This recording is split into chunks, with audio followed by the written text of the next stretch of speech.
The lady in black welcomes this lady to Darlington, South Carolina. Danica will be among those drivers facing the challenge of a track so difficult they've run out of nicknames to describe it. Tonight, this sleepy little southern town is ready to put on a primetime show. We see the lights and we hear the fights. It's gonna be a stunner. I got something here. If you give me one more beer, I'm going back down south now. We see the lights and we hear the fight. I'm going back down south now.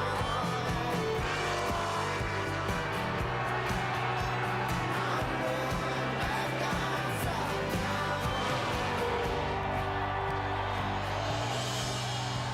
I'm going back down south. And the weather ideal on this Saturday evening as we welcome you to Darlington Raceway. 500 plus miles of grueling competition.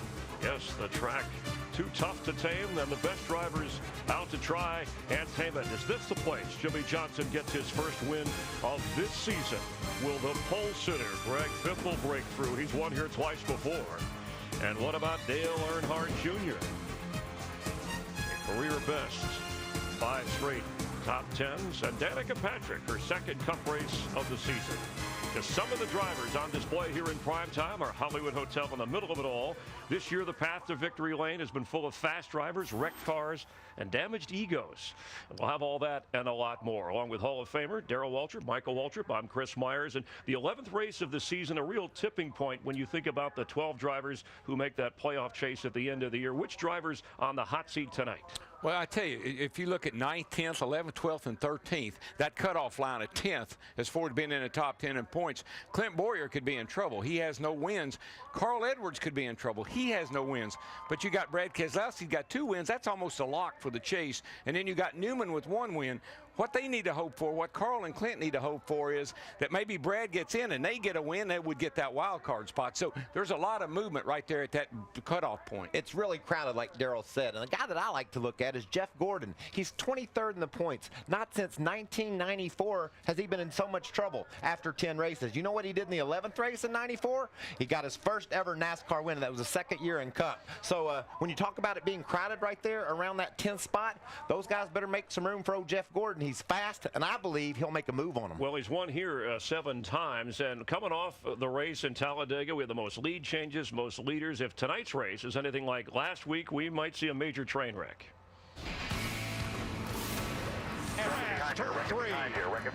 Landon Castle, Martin Truex, Carl Edwards. Hey, now another problem. Hamlin got into Allmendinger.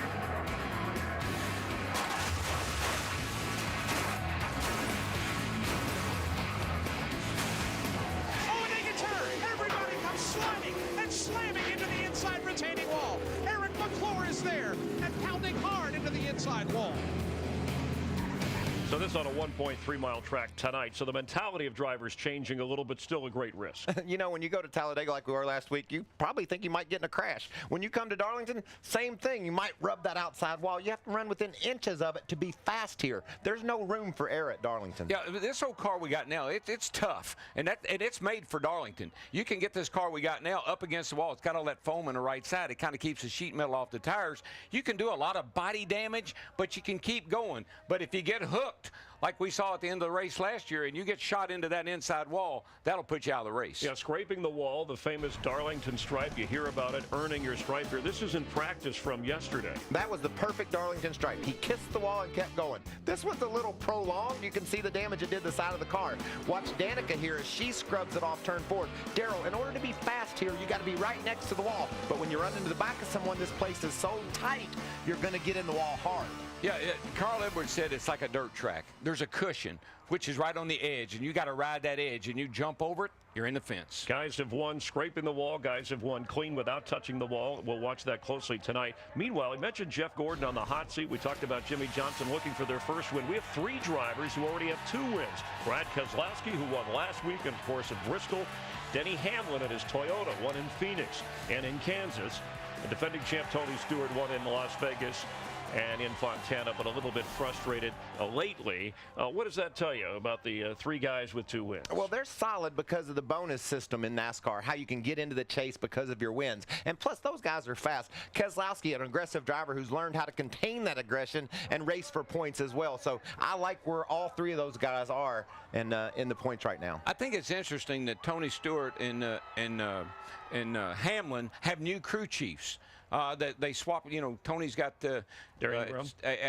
Addington over there, and Darian went over with Hamlin. I think that's interesting. But Brad, like Michael said, he's just learned how to kind of temper that aggression that he's had. He's learned how to play well with others. And it takes a little while to learn that. You got to be in the garage area for a couple of years, rub elbows with guys. Maybe they'll cut you a little bit of a break if they know you a little bit. We're going to hear from Brad Keselowski later in the show, and also from Danica Patrick as well. As we count you down to the start of tonight's race, we pause to honor a great American racing icon. Carroll Shelby passed away Thursday evening at the age of 89. He raced sports cars and F1, then created cars we all dreamed of driving. Mike Joy remembers. Carroll Shelby won at Le Mans, but a heart ailment ended his stellar driving career, so he turned car maker, marrying Britain's AC sports car to Ford's V8. The Cobra raced its way to championships and into legend, some valued today in millions of dollars. The Cobra spawned a succession of Shelby Mustang supercars that continue to win on the track and in the marketplace. A charismatic entrepreneur, Carroll Shelby was our generation's greatest promoter of high performance.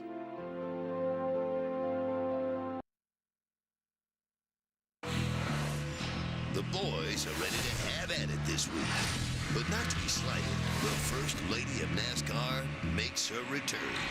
Last year, it was no holds barred between the closer and Wild Thing. On-track drama led to the gloves coming off once the checkered flag flew. The big one learned late last week, causing mayhem for many. Making his way through, it was Bad Brad who rolled home with his 2nd win of the season. Tonight, you better be ready, because the Lady in Black awaits. Welcome back inside the Hollywood Hotel. Going into the Daytona 500, Brad Keselowski had 65,000 followers on Twitter, then a fire on the track, a handy cell phone, a few photos tweeted. Now Brad has over 250,000 followers, and the 42 drivers who followed him in Bristol and in Talladega.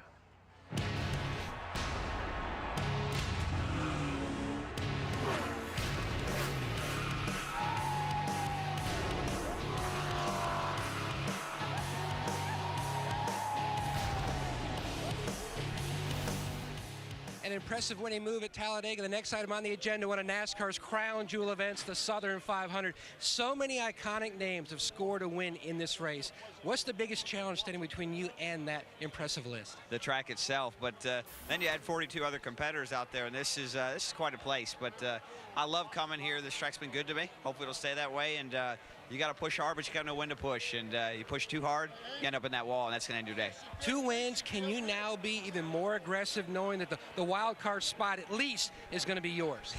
Well, I don't know how to be much more aggressive than I've already been. So, you know, at a place that really people say you've got to be patient. you definitely have to be patient. You know, it takes bounce. You got to be aggressive at times. You got to be patient at times, and just got to know when to turn it on, when to turn it off. The last time, Chris, that Penske Racing scored a win here at Darlington, 1975. Bobby Allison, Hall of Famer, in an AMC Matador. Yeah.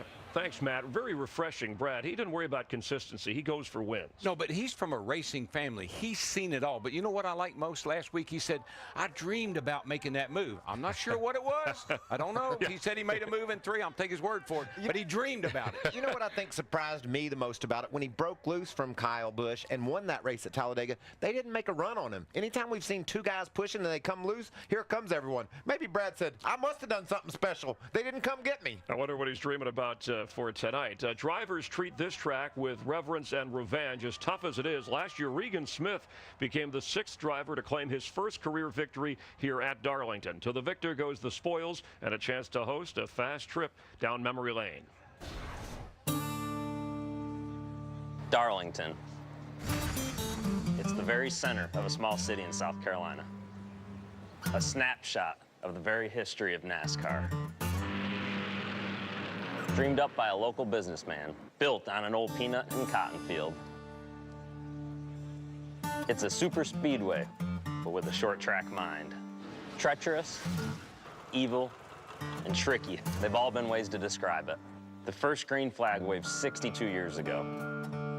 They were expecting 10,000 fans. Over 25,000 showed up, and Darlington Raceway hasn't looked back since. One of NASCAR's crown jewels.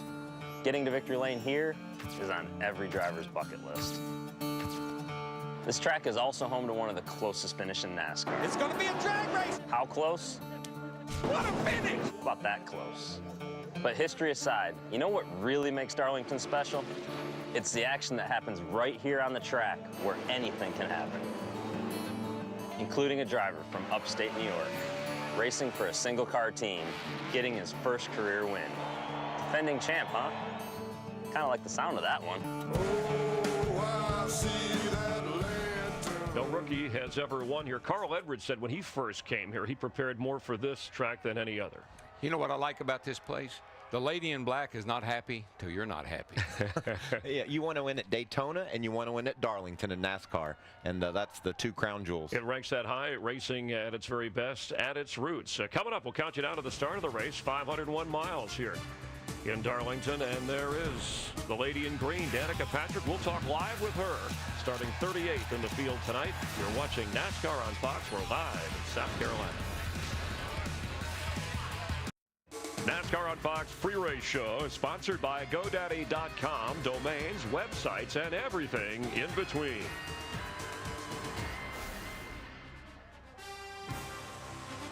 Getting ready for the start of the Bojangles Southern 500. Glad you're watching NASCAR on Fox Primetime. And back in the Hollywood Hotel, a winning driver in the IndyCar Series, Danica Patrick, on her way full-time in NASCAR. Her Stewart-Haas car, the number 10. That's how old she was when she actually started racing. She also set a Super Bowl TV appearance record with 10 commercials. But tonight, she's endorsing Darlington.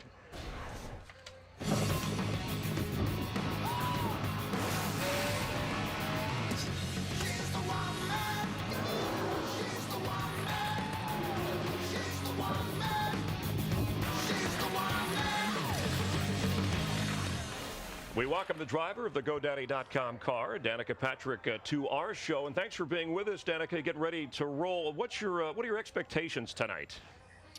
I'm trying to keep them tempered. Of course, I want to do well, but I realize this is definitely going to be difficult. I was happy with the way it went in the Nationwide car last night, but this is a whole new beast. These drivers are extremely good all the way through the field, and the cars are another level of difficulty. So I hope to. Some people might argue with my order of how I put these two, but first and foremost, I would like to just be respectable out there, relatively competitive. I don't need to be extremely fast, but just I don't want to look like I'm out of place.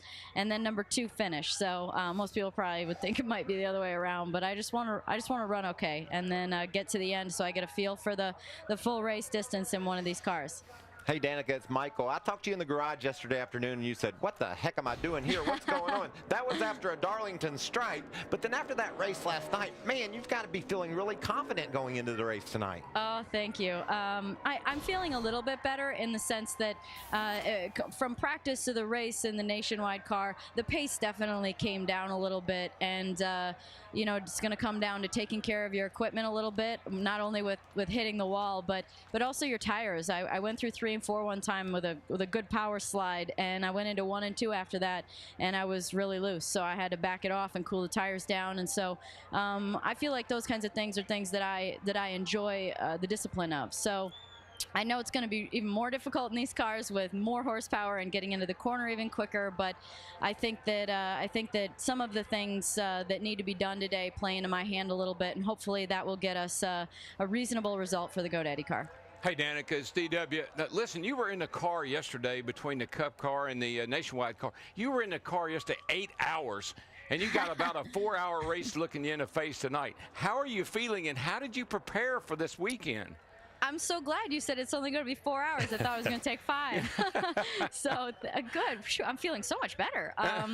It's definitely, well, I think it seemed a little bit more dramatic than it really is. Last night was a really short race for us in Nationwide car, and tonight's a little bit of a longer race than normal in the Cup cars. And so it seems a bit different, but it's definitely a long one. I've only done, well, let's see, there's been, I've done 7 Indy 500s and 1 Daytona 500, which I didn't completely do all of. So I haven't done very many 500 lap races, but I think that long races play into my hand. Again, another discipline that I enjoy. And I think it's going to be a great experience for me, especially going into the Coke 600 in a couple weeks. Yeah, we'll see you then. Before we let you go, along those lines, can we assume you'll be full-time in Cup next year? If you like. I'll work on that. I think we do like it. I would. Good answer. I'm very flattered. Thank you. I think that's definitely a goal. So hopefully everything goes well, and all this difficult practice at places like Darlington will pay off in the future. All right, we'll be watching tonight. Good luck. Thanks, Danica. Thanks a lot. And we will see her at the Coke 600 in a couple of weeks on Fox. Finished 38th at Daytona. Remember, she got caught up early in the wreck, starting 38th tonight. We'll have more from Darlington in a moment. Hoping for a little magic tonight in prime time, Dale Earnhardt Jr., 6 straight top 10 finishes, equaling his career best from 2004 and hanging in there. 3rd in points as we welcome you back inside the Hollywood Hotel. No pole sitter has won this year. Greg Biffle on the pole. He's never won from the pole in his career. Currently our points leader. Time now for Gas and Go. You're on the clock. That way, Matt Bell. If you have questions, get that over there. They have answers. Darrell, what are the chances the winless streak? Tony Stewart's never won on this track. Kentucky the other one, but in terms of a full-time track, he's won everywhere else. Can he do it tonight? See, this track is an irritating place to race, and he doesn't like that. He gets irritated real easily, and I think that's one of the reasons why he hadn't won here. He just needs to calm down a little bit, race the track, and don't worry about everybody else, and he'll be fine. All right, for Jimmy Johnson, his longest winless streak to start a season, 11 races. We know he's up there in points. Why aren't they happening for him at victories? You know, it's interesting. When he won those championships, he didn't go through victory droughts, and he won 5 of those. So last year he had a victory drought as well. I think this team, it's more about the team, Hendrick Motorsports. None of the cars have been to victory lane. They've had speed, but something's missing there. Yeah, it's interesting. He's led the most laps this year. Jeff Gordon has led the 2nd most laps, and that leads me into another question for you. Is it a lost season for Gordon? You pointed out he's 23rd in points and time running out. Yeah, I don't think it is a lost season for Jeff because of that speed I just talked about and the fact that he has led all those laps. He gets a couple of wins, he can squeeze himself into the chase and make something out of this year. All right, Darrell, for you, would Cale Yarborough, we know he's a 5-time winner here, he's a South Carolina guy, would he be a winner today driving these kinds of cars against these guys? Cale Yarborough would love these cars. You know, the guys all say they drive like the cars from back in the day, and Cale was the best there was at manhandling a car, wrestling a car around the racetrack. He knew nothing about a car. He just knew how to steer one. That's all he knew, and he was great. And that number 11, Denny Hamlin, part of the weekend here with the Hall of Fame inductee, kind of celebrating the retro car and the look. All right, for both of you, this is from our viewers. You can send your questions to NASCAR on Fox using the hashtag #GasAndGo or through Twitter. Dustin from Virginia wants to know, is winning the Southern 500 as prestigious as winning Daytona or Indianapolis? Where do you rank it? Well, from a fan standpoint of view, they'd probably say, how could it be? But from a driver's standpoint of view, we take great pride in winning this race. This is a driver's track. It's difficult. It's challenging. It's all the things that drivers like to be able to say they overcame,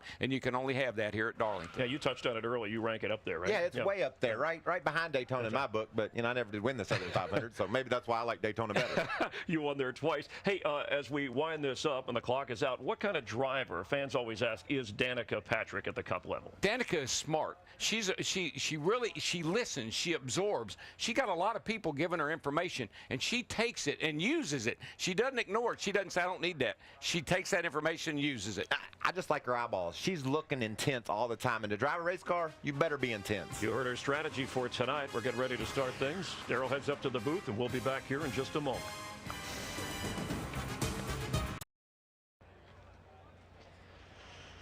Points leader Greg Biffle, the only driver in a Ford in this race who has won on this track. A 2-time winner here in Darlington, the 109th race in South Carolina. Ladies and gentlemen, at this time we ask that you please rise and remove your hats as the South Carolina Air National Guard presents our nation's colors. And now please join us in a moment of silence as we honor the memory of Carroll Shelby, the legendary car designer, racer, and motorsports icon who passed away on Thursday at the age of 89.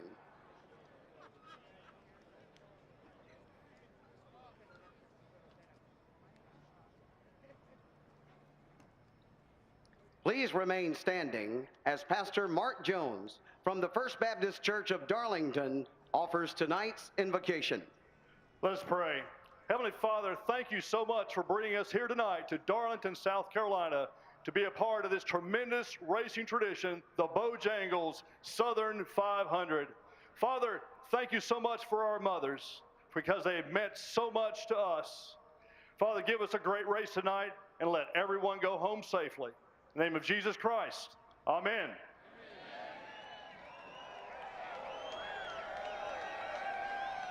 Here to perform our national anthem, please welcome Nashville-based recording artist Casey Weston. Oh, say, can you see by the dawn's early light what so proudly we hailed at the twilight's last gleaming, whose broad stripes and bright stars through the perilous fight o'er the ramparts we watched were so gallantly streaming, and the rockets recognize the bombs bursting in air gave proof through the night that our flag was still there. Oh, say does that star-spangled banner wave o'er the land of the free and the home of the brave.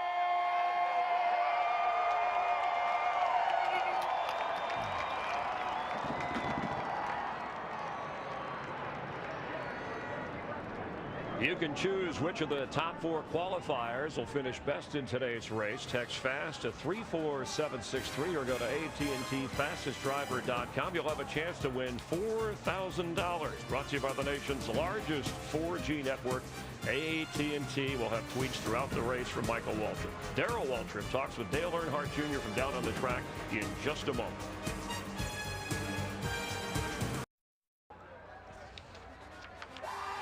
Track is tough enough in Darlington, but when drivers go at it, even after the race, well, that's something else. Kevin Harvick was asked about Kyle Busch this week, remember, after their incident last year, and Kevin Harvick said, I don't talk to Kyle Busch or about Kyle Busch. Enough said.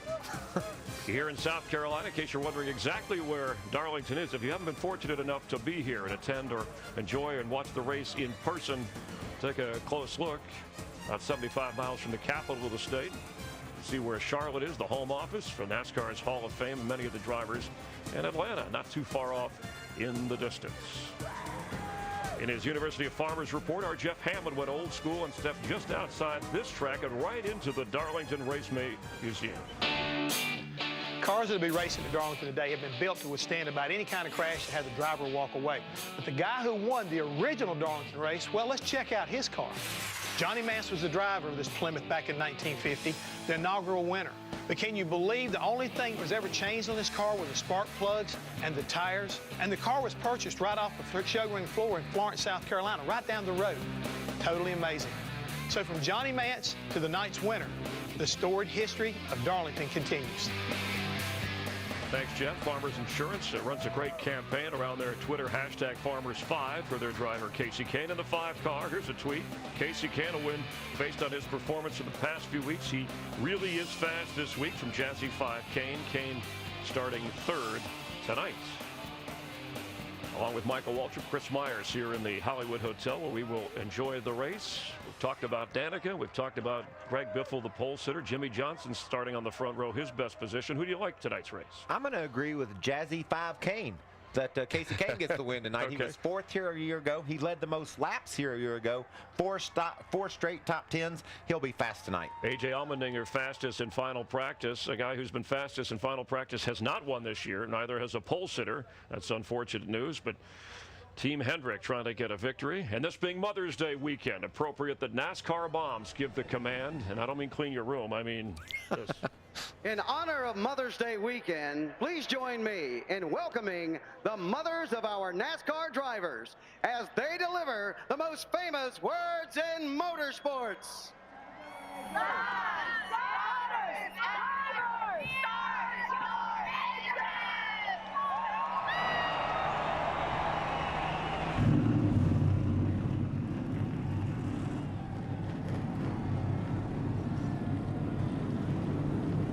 Really well done. No such thing as a non-working mother. And to all the moms out there, we appreciate every day all that you do. And all of us wish all of you an early happy Mother's Day. So let's head upstairs. Daryl, Larry, and Mike. And I know you want to wish all the moms in your families a happy Mother's Day. Absolutely, Chris. Hi, everybody. Happy Mother's Day weekend. We know why this track is so difficult. The groove is so narrow. The margin for error between the racing groove and the wall is so small. But Daryl, why does it mean so much to have won a race at Darlington? Well, every lap around here is an adventure. It's a challenge. And as a driver, a former driver, I know how it feels to win at a place that's hard, a place that's challenging, a place that you've got to overcome so much. And at this track, it tests everything. It tests your patience. It tests your skill. It tests your fortitude. It tests your heart.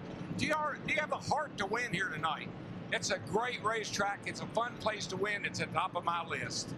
Larry, every driver has to battle every other car, but why do drivers here feel that they have another competitor besides the other drivers? Well, I think our 4-time Sprint Cup Series champion, Jeff Gordon, put it best this week. He said, every week I go to a racetrack. I know if I want to win the race and go to victory lane, I have to beat 42 other drivers. When I go to Darlington, I still have those 42 drivers, but I have one more competitor. It's Darlington Raceway. Biggest thing, 62 years ago, it was built and open for speeds around 100 miles an hour. Tonight, speeds almost at 180 miles an hour. The track too tough to tame. 43 NASCAR drivers will battle the Lady in Black. Live, you're watching NASCAR on Fox from Darlington. I'm Danica Patrick, GoDaddy girl and driver of the GoDaddy number 10. I want to welcome you to NASCAR on Fox, live from Darlington, presented by GoDaddy.com. But first, a very happy Mother's Day to all the moms out there. Thank you for everything you do, and Mom, this one's for you. Now, let's race. The toughest track of them all, Darlington Raceway. Run down, they touch, they bump, trading sheet metal.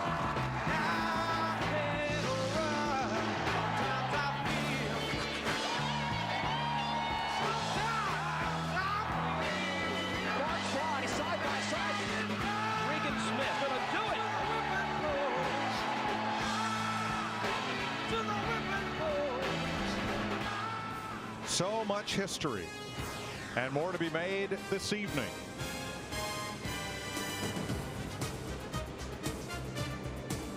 This egg-shaped speedway conceived in 1949 and first raced on in 1950. NASCAR on Fox presented by GoDaddy.com with tonight's NASCAR Sprint Cup Series race, the Bojangles Southern 500. As they come around behind the pace car, the Geico starting grid has Greg Biffle winning his second Darlington pole, his second of the season, and Jimmy Johnson, a 2-time Darlington winner, on the front row. Casey Kane gets his 5th top 3 start here. The others were poles. Ryan Newman, 8th top 5 start at Darlington. Kyle Busch, the 2008 winner, and Martin Truex Jr. in his first top 10 start here. Carl Edwards, 3rd straight race with a start of 7th or better, and the 2010 champion of this race, Denny Hamlin. Regan Smith, last year's winner, and Jeff Burton, who swept both Darlington Cup races in '99. Jamie McMurray, second here 2 years ago. Jeff Gordon, 7 victories at Darlington, most of anyone in the field. Eric Almirola makes his first Sprint Cup Darlington start. Paul Menard, his best effort here. and Brad Keselowski, who got his second win of the season last week, next to his teammate, A.J. Allmendinger. Let's see if we can talk to the man starting 24th. Dale Jr. at CW, you got a copy, buddy? Sir. Hey, man, you're starting 24th. What's your strategy here for getting up to the front? Well, we're going to take it easy here for a little bit, a couple laps anyways. There'll be some big checkups for the first lap or two, but we got a pretty fast car. Hopefully the things underneath the all new tires are pretty good, so we can go after them and get through a few spots there, pick up a few on pit road. We've been really, really great on pit road all year. So hopefully the boys get us a few spots there and just methodically get toward the front as the night goes. Well, you know, I love that car. It's one of my favorites. Did you have you a do before you rolled off? I have a do every day. We also got a new promotion this week. The DoCrew.com fans, you need to go check that out. If you're on Junior Nation, you need to go to DoCrew.com and see all the cool stuff they got there. But yeah, we've been drinking plenty of Diet Dew, and we're ready to go. If I remember right, you were in the Do Crew back when you were a little guy. But anyway, good luck tonight, man. Thank you. Dale Earnhardt Jr. rolls off 24th.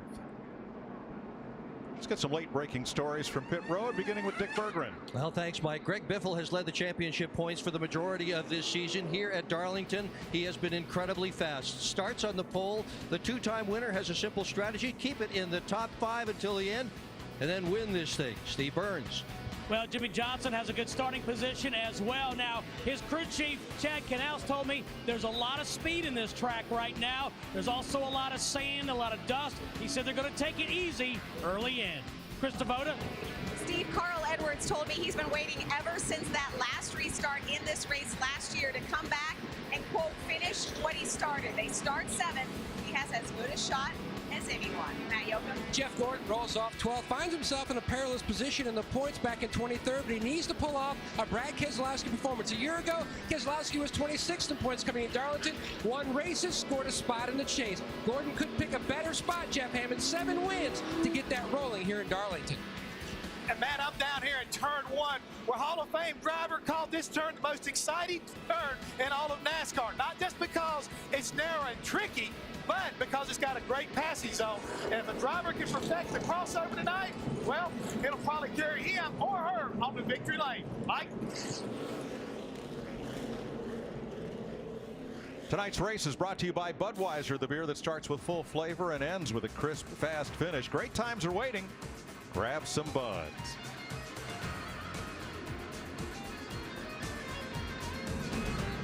It is a beautiful evening in the PD region of South Carolina.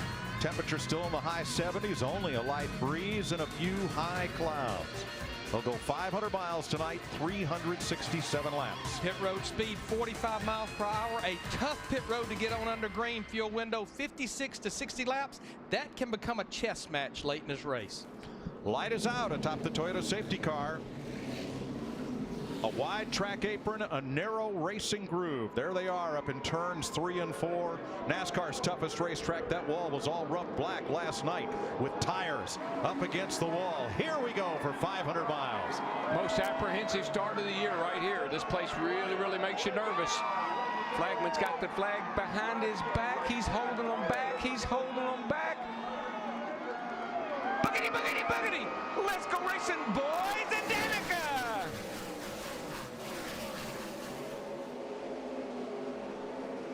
Diving into turn number 1, Biffle from the point. The lead from Johnson. Look at him, too wide all the way back through the pack and down the back straightaway. Kane settles into 3rd. Newman 4th. Busch 5th. And by turn 3, the first dozen are single file. Greg Biffle from the pole leads the first lap in his Ford.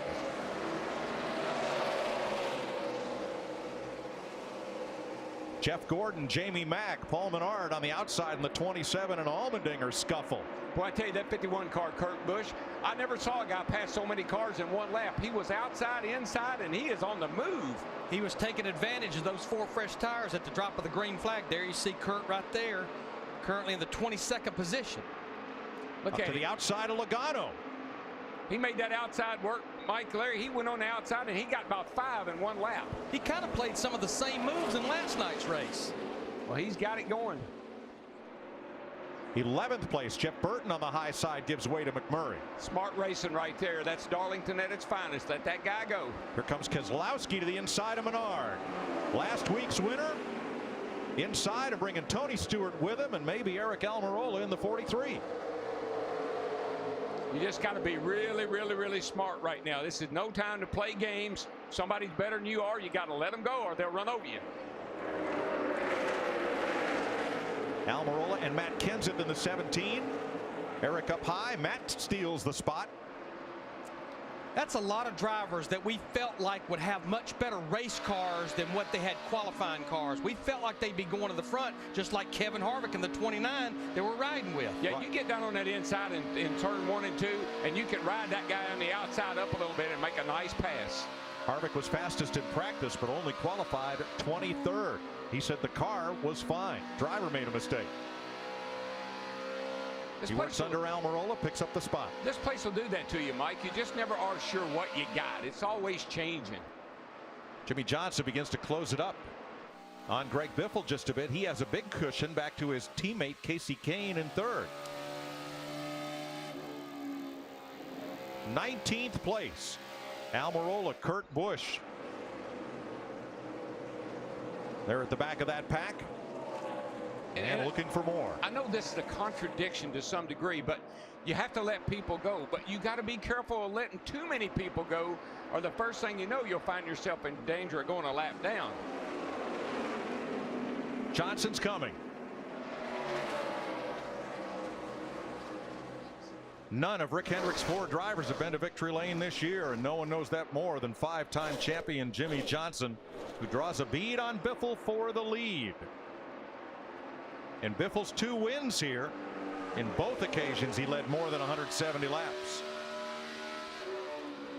It's been such a winless spell for Jimmie Johnson in that 48 car, all the way back to Kansas last October, the last time Jimmie went to victory lane.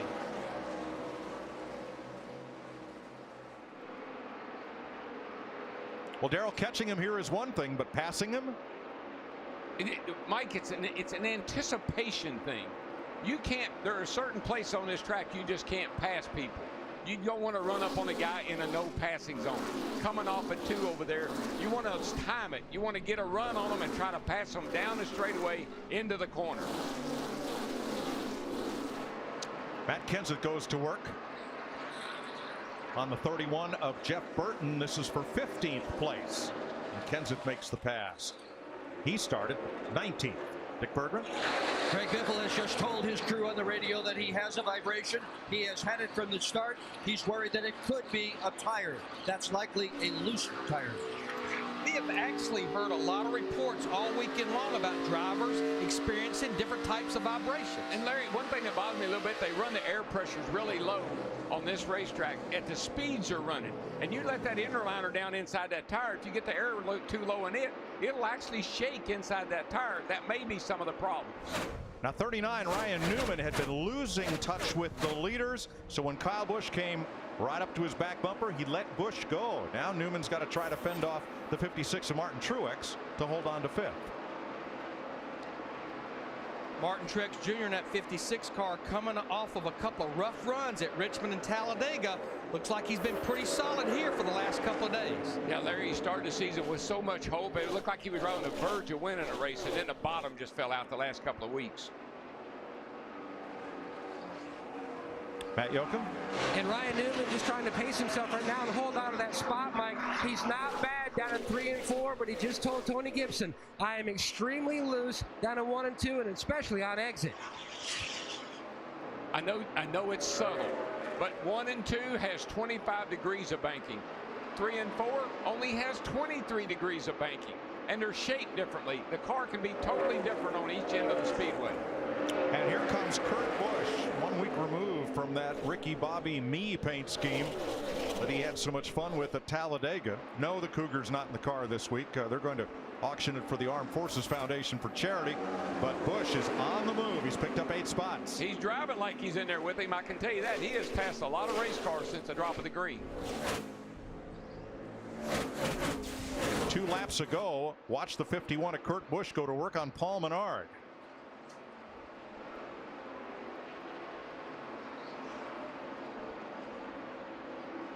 Guess where he probably is going to go.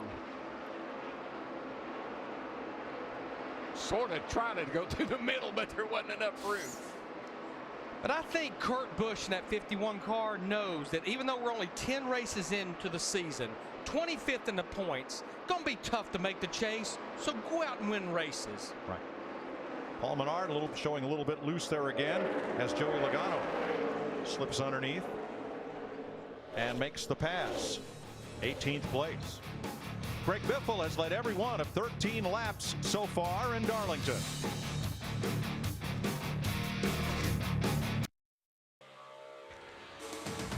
NASCAR on Fox is presented by GoDaddy.com. Domains, websites, and everything in between.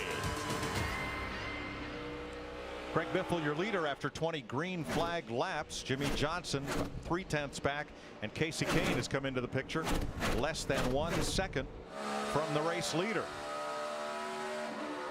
There's Kane's look at Jimmy Johnson just ahead as the leaders begin to get into lap traffic. The pace has already dropped off 2 seconds. Not 2/10, 2 seconds. Now we listened in on Danica Patrick and team pre-green during the pace laps. Something to think about for green flag stops. I noticed last night the guys that were making up a lot of time from there, they were all over the gas pedal, getting all the way up to the back straightaways. Yeah, it was really hard to see the yellow line last night in the race. It was very difficult. Simple.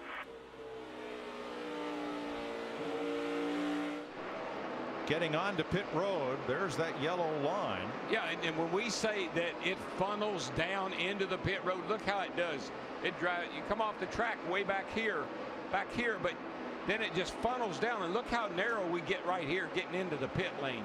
And the cone is right here. So there's a lot that goes on in a very short period of time right there. And down there on that apron is very dirty. It's flat, and there's no grip down there. A lot of sand and dirt accumulate down there. First Darlington stripe of the evening goes to our defending Southern 500 champion Regan Smith. Watch the black car. You know, we've seen that over and over and over again right there at that same spot. Here's how Jeff Gordon saw it. I'd say it looked like he was right up behind who was in front of him. Ryan Newman, he maybe lost the nose just a little bit, and the car pushed into the wall with him. And that loss of momentum carries Jeff Gordon forward into 9th. Smith stands 10th, just in front of Tony Stewart. I was going to say, Tony Stewart in that 14 car started back in the 17th position. Think about it. Outside of Kentucky that we've only run 1 race at, this is the only track on the Sprint Cup Series schedule he's not won a Sprint Cup Series race. And I was serious when I said this is an aggravating place to race. You get irritated here. You get mad at you can't get by people. You're fighting the track. You're fighting conditions all the time. And Tony, he doesn't have a lot of patience when it comes to that kind of a situation. He gets annoyed. He gets a little upset. And I think that hurts him here.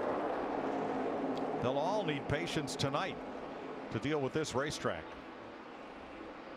David Rudiman started 41st. He's not in the number 10. That's Danica's ride tonight. He's in the BK Racing number 93. He's getting 9 spots, and so has Kurt Busch. David Gilliland, Reed Sorensen, J.J. Yaley moving up.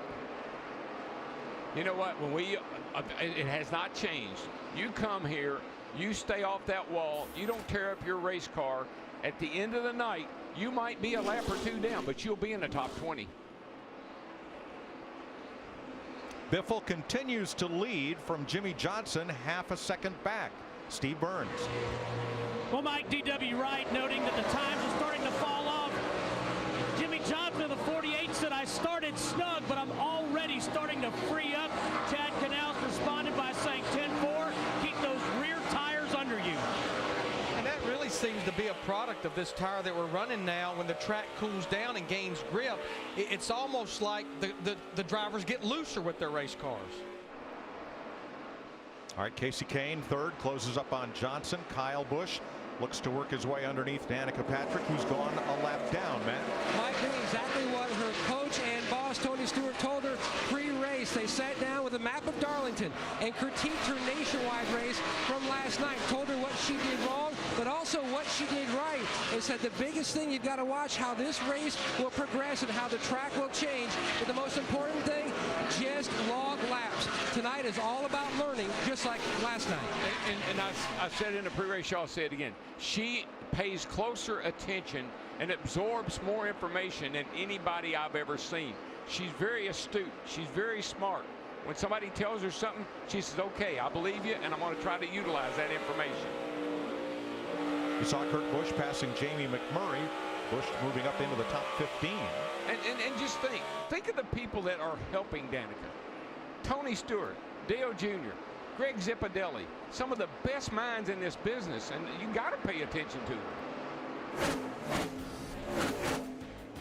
Greg Biffle trying to become the first pole sitter to win in NASCAR in quite a long time.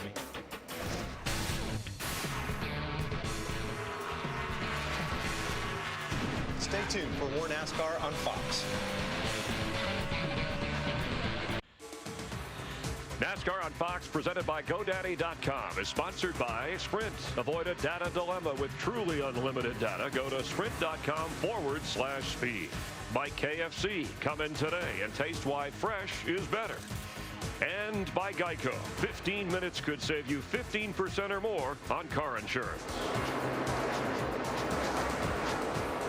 Greg Biffle trying to become the first Sprint Cup driver in 28 races to win from the pole. Ryan Newman last year at New Hampshire, the last to do it, and he just got a little bit impatient with the 93 of David Rudiman and gave him a bump in the backstretch, so Rudiman would pull aside and go a lap down. Sometimes you got to do that here because a car that's a second slower and you can hold you up. You got to get by them. Greg Biffle said this week that he and his team, they have worked for about a month preparing for this race at Darlington. So far, everything's right on track. Jimmy Johnson second, Casey Kane third. In fourth, Kyle Busch. At present, he's our Toyota top performer with Martin Truex right behind him, and Denny Hamlin in seventh. In the garage, Cole Witt, first car out of the race. Rookie Josh Wise, Scott Speed, Mike Skinner debuting the Hamilton Means team this week. And now Joe Nemechek and David Stremme have gone to the garage. You know, Darrell, when I watch Kyle Busch and we know his driving style, it kind of suits Darlington. You attack this place, right? Yeah, he likes to dare. He's one of those guys that I dare you to do something, you know, and I dare you to see how close you can get to that wall without. It's a contest with him between the track and driving. Now, after last night's 200-mile race that had plenty of carnage, Speedway crews worked all night repainting the walls at Darlington in red and white and all the sponsor logos. And look at turn 3 and turn 2 now. They've all been blackened up again already, and we're only 40 laps into this race. So I will ask you, Mr. Historian, do you know why they call this the Lady in Black? Tell me. Because of the black walls when the race is over with. They painted them white back in the day, and when the race was over with, they were solid black. She became the Lady in Black. Boy, Darrell, Jimmy Johnson is running an interesting groove, especially down in 3 and 4. He's almost down on the apron as Greg Biffle continues to run the normal. Even he's a little bit lower than Greg down at the other end. I believe that's because his car might be a little too tight, Larry. He needs a little bit of sliding room here. You got to kind of have some, and again, you anticipate everything. You got to anticipate where things going to end up. But if this is normal, and I love the aerial coverage, as they run the groove on this track, Darrell, you are so close to the wall. Oh yeah, I think Hammond did I don't know if he's done it yet or not. Somebody 24 just got in the wall turn 4, guys. I don't know how hard. I just saw him slow way down. And Jeff Gordon's right side got a lot of damage right there. Is all a mess. Yeah. He's running in the 8th position right now. Got into it pretty good. And this, that tells you something about how tough this joint is, because he is one of the masters here. But you see right here, just like we said, you run so close. So close and so fast. And that's a little too close. That's big hit. Oh, Darrell's just like a new baseball glove. Just breaking it in. Yeah. Matt Yoakum. And you saw the good Darlington stripe off the long 3 and 4. Gordon says the car absolutely tight, and it's much worse when he's in dirty air and traffic. They're going to make some significant adjustments in about another 10 to 12 laps or so when they hit pit road. For the lead, here comes Johnson on the bottom. Casey Mears is the car ahead of race leader Greg Biffle. And since it's hard enough to pass here, let alone lap people on the narrow racing groove, Johnson drops back in line. Steve. And the message from Chad Canals to Jimmy Johnson is you are absolutely crushing them in turns 1 and 2. Well, Greg Biffle got held up and almost got in trouble with Casey Mears in that 13 car. Jimmy Johnson pulled right back up there again. I think that line that Jimmy Johnson's running in 3 and 4, he's almost found a little something right now. A little grip down there. This track really rubbers up right out next to the wall. That's where everybody runs. If you can get down there like he is on that apron, hook that left side tire, see how gray that is down there? Little grip. Get up off that corner. What he found right there was a mirror full of Casey Kane. But you see what happens too when you run that low line, you come off the corner, that back end wants to snap around with you. You got to be careful with that. That is definitely an unorthodox groove, and unlike last week at Talladega, there is no out of bounds here. The track is defined by the walls on either side. But you see how much momentum you lose when you do get down on the bottom like that. There is grip down there, but it bogs you down so bad. You just saw Casey Kane roll around the outside. Pit stops begin a few laps early. Brad Keselowski is the first of the contenders to come to pit road, working lap 47. And Darrell mentioned that the pace had slowed down 2+ seconds. With Brad Keselowski and the 2 hitting pit road, I think we'll see an epidemic. You can't sit out there and just keep running on old tires. Matt. And Larry Mack, a lot of people looking to short pit here. Keselowski, the car was really good the first part of the run, but then the balance went away, especially starting to go tight. Down at 3 and 4. Good stop so far, trying to make it back-to-back wins here at the Blue Deuce. Regan Smith, Paul Menard in the pit lane along with Kevin Harvick and Bobby Labonte. Green flag stops here. Marcus Ambrose is in. Steve. Kevin Harvick saying a very tight in the front, but the rear end of the car is loose. He says why not or will not turn in the center of the corners at either end. Kyle Busch comes to the pits out of 4th place. Mark Martin's stop is done. AJ Allmendinger in. Dick. And Regan Smith on the right side of your screen, last year's winner, said the car is loose. What a surprise. Matt. And Kyle Busch already in. He said the car balance-wise was really bad near the end of that run, just loose both ends of the racetrack. Kurt Busch, Dale Jr. and Jeff Burton. And here comes Biffle, the race leader, to pit road. Montoya is in and McMurray. Yep. Kurt Busch in. He said basically at the beginning of that run, Mike, the car absolutely loose, and then it migrated the grip, no grip to the front, absolutely tight. He was telling the team they've got to make some significant changes on this stop to keep up with the track. Tony Stewart, Ryan Newman, teammates on pit road. Dick. And Greg Biffle, who has one of the best crews in all of NASCAR racing. The car has changed. It was tight in the beginning, then it went loose. That's nothing unusual for here at Darlington. Steve. But Dick, Tony Stewart exiting pit road, saying the car was really tight in 3 and 4. Opposite condition in 1 and 2, loose. Krista. Martin Truex says he's been loose everywhere with some tight spots. His biggest issue, he said, I'm so free off 4. That's where I need help. Dick. And Casey Kane started in the 3rd position, has been running in the 3rd position for the majority of this race. They're going to have to adjust the car to get it where he wants it. Matt. Solid Darlington stripe on the right side, work already completed. Now on the left. Gordon said as soon as he took his foot off the brake, the car just started to take off. Steve? Jimmy Johnson hits his marks perfectly, Matt. Small chassis adjustment for the 48. He also said that the splitter had been hitting the track just a little bit, not upsetting the car terribly. 4 tires for Jimmy Johnson, and he's away. During this round of green flag pit stops, Jimmy Johnson led some laps. Here's Matt.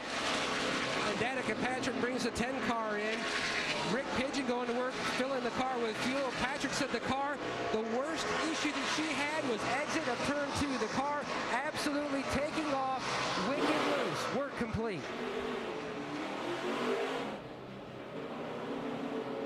The leader, Landon Castle, in one of 3 BK Racing entries this week. He will surrender the lead.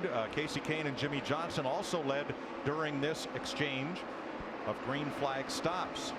Now Greg Biffle was the leader by 0.3 of a second prior to stops, but Kyle Busch is going to emerge as the new race leader. And that supports what we were talking about. He was one of the first drivers to come to pit road and got advantage with those 4 fresh tires over Biffle and Johnson.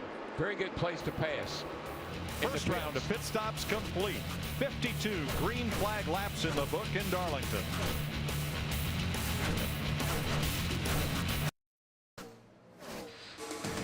NASCAR on Fox, presented by GoDaddy.com, is sponsored by Budweiser. Great times are waiting. Grab some Buds.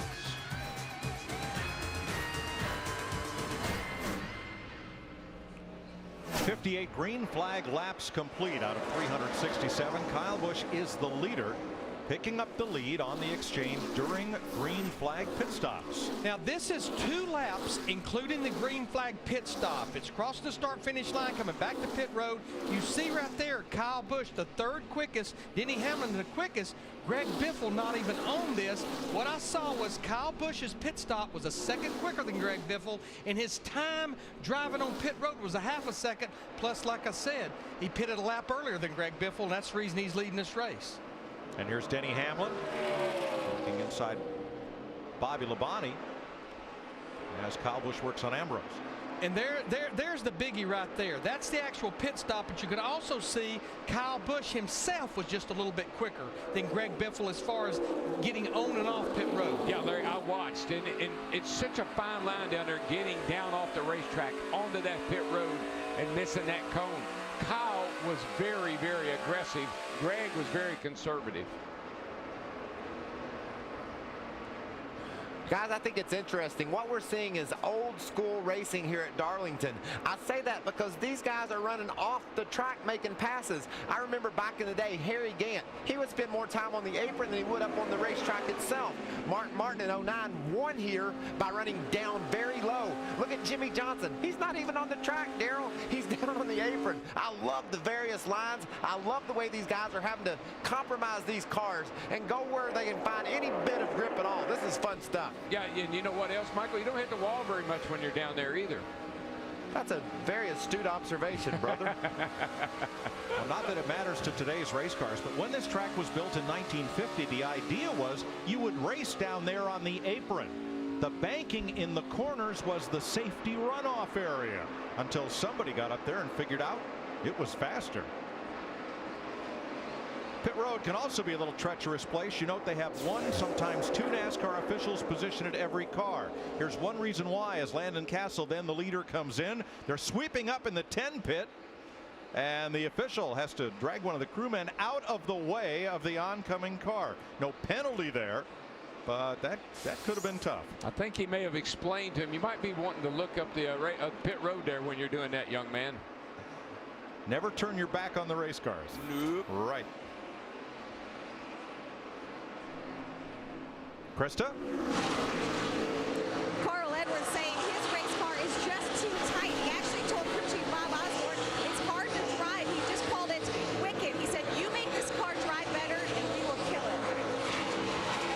Carl Edwards' lap times compared to a lot of the drivers up in the top 3 or 4 is pretty good as he's running in the 7th spot right now. And Jimmy Johnson down on the apron coming back to the front as he passes teammate Casey Kane for 3rd place. I just think that Johnson is, I tell you, when he qualifies good like he did here, he started on the front row, he's somebody to keep an eye on because that's a good sign for that team. Well, the reason he started on the front row was by his point standing because he and Casey Kane, his teammate, ran the same qualifying time to the 1,000th of a second. The tie broken by car owner points put Johnson on the front row and Kane in row 2.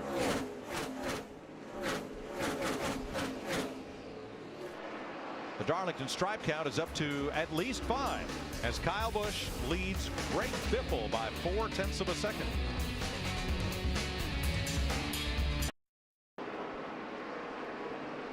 Greg Biffle now 3 times has closed right to the rear bumper of Kyle Busch, and Busch drops down and let her go.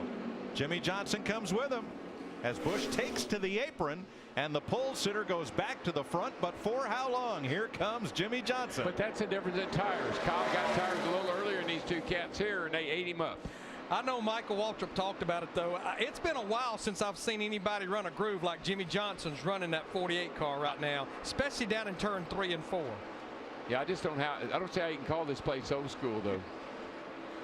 73 laps complete. Greg Biffle back out front. Let's take an inside look at what's happening in the Sprint Cup Series, brought to you by Sprint. Greg Biffle has led the most laps, and the biggest mover forward, Kurt Busch, has picked up 13 spots. Get unlimited access to the Sprint Cup Series with live in-car audio and real-time stats through the NASCAR Sprint Cup mobile app on your Android-powered device. Learn more at sprint.com/speed.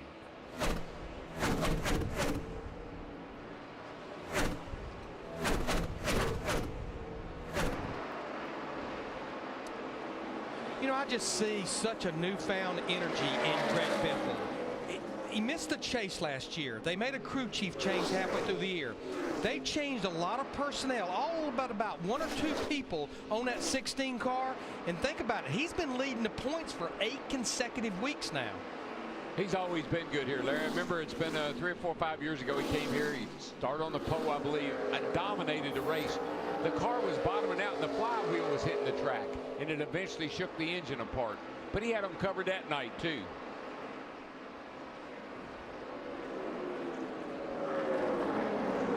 Jimmy Johnson stays close to Greg Biffle for the lead. Kyle Busch in third, Casey Kane, Martin Truex Jr. the top 5. There's Truex and Denny Hamlin in 6th place in a tribute scheme. Take a look at the stripes on that car along the sides and down the hood, and imagine them in blue trimmed in gold, and that shaped number 11 for Junior Johnson's car, then driven by Cale Yarborough. Look at the drivers who have won in number 11.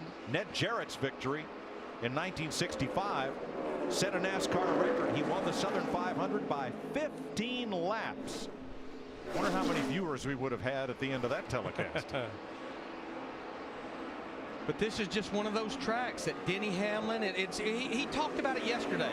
It's almost like the more challenging the racetrack, as we got Joey Logano on the 20, he keeps moving forward. He just passes Brad Keselowski in that 2 car.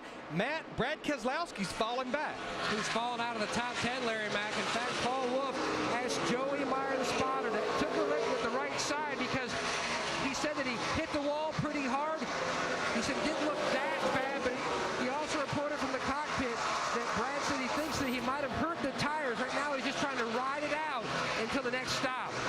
And here's the other thing that happens when you hit the wall. You knock those crush panels between the body and the wheels. You knock those out, you start getting a lot of heat and a lot of debris up inside the car with you. Very, very distracting. If you look at drivers years ago here, you're talking old school. Remember how we all look like raccoons when the race is over with? Right. Well, that's kind of what you deal with when you do that. Let's go to our Ford Tech car and Jeff Hammond for more on crush panels. Everybody keeps hitting the wall, keeps getting the Darlington stripe. But how do you keep going? Well, let me show you, folks. Back in the day, we would literally take and add 2 befores or 4 befores to the right-hand side of the car to help protect the tires and wheels. It's just something you do at Darlington when you race here. Today, with the new energy impact foam that we have in these cars, we can still do that. Right here, we just add that to the other side of the car. We can go up, we can hit the wall, get that dreaded Darlington stripe, and keep on racing. Sometimes what's old is now new. The stripe counts up to 11. I think that includes Regan Smith twice. 11 and rising. 82 laps complete. All green. 1 pit stop so far, and another coming before too long. Greg Biffle, your leader.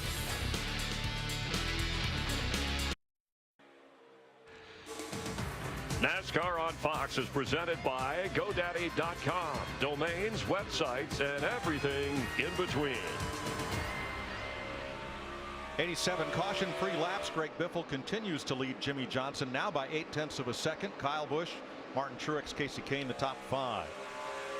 Diet Dew is giving Junior Nation a chance to vote on Junior's special paint scheme. Log on to dewcrew.com and vote on a special Do Crew Rises scheme and enter to win a number 88 team VIP race experience.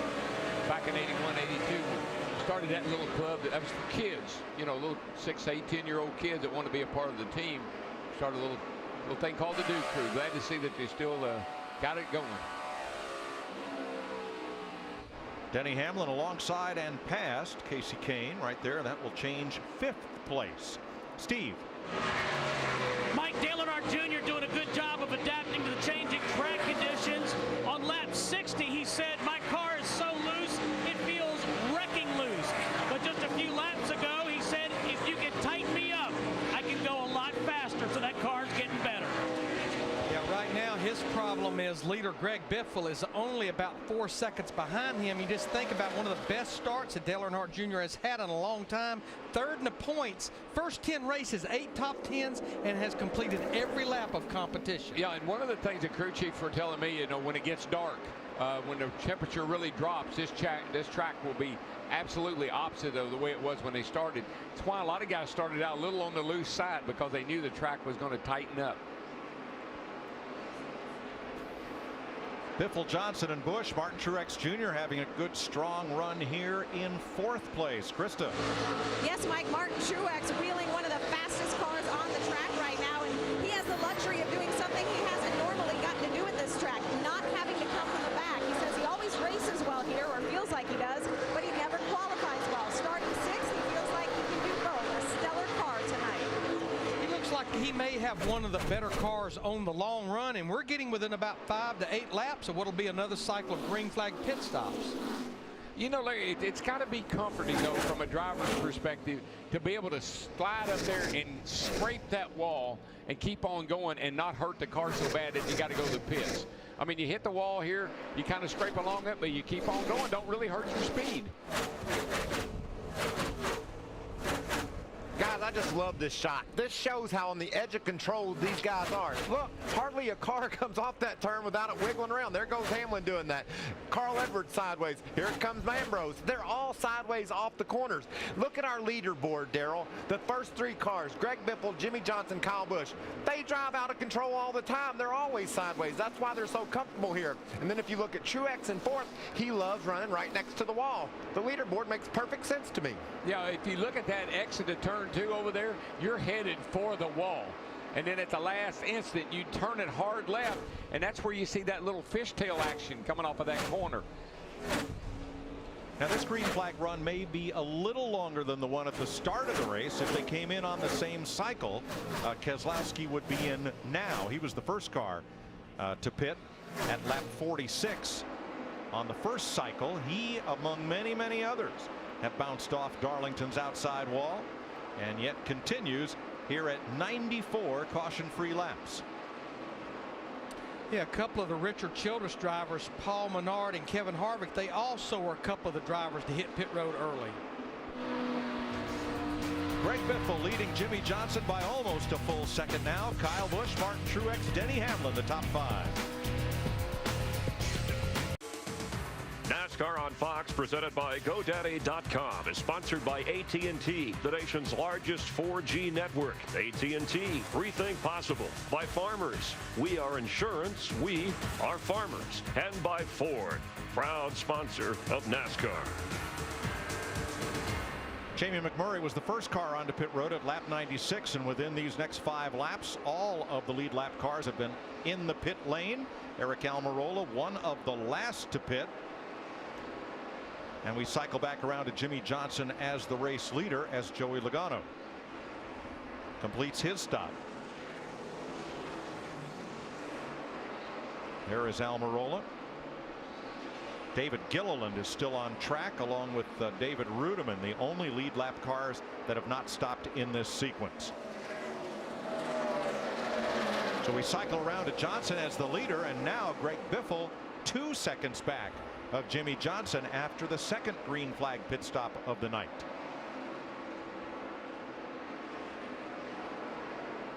I know the stop times may be vary just a little bit, but Greg is just being really, really cautious, and I don't blame him getting on pit road.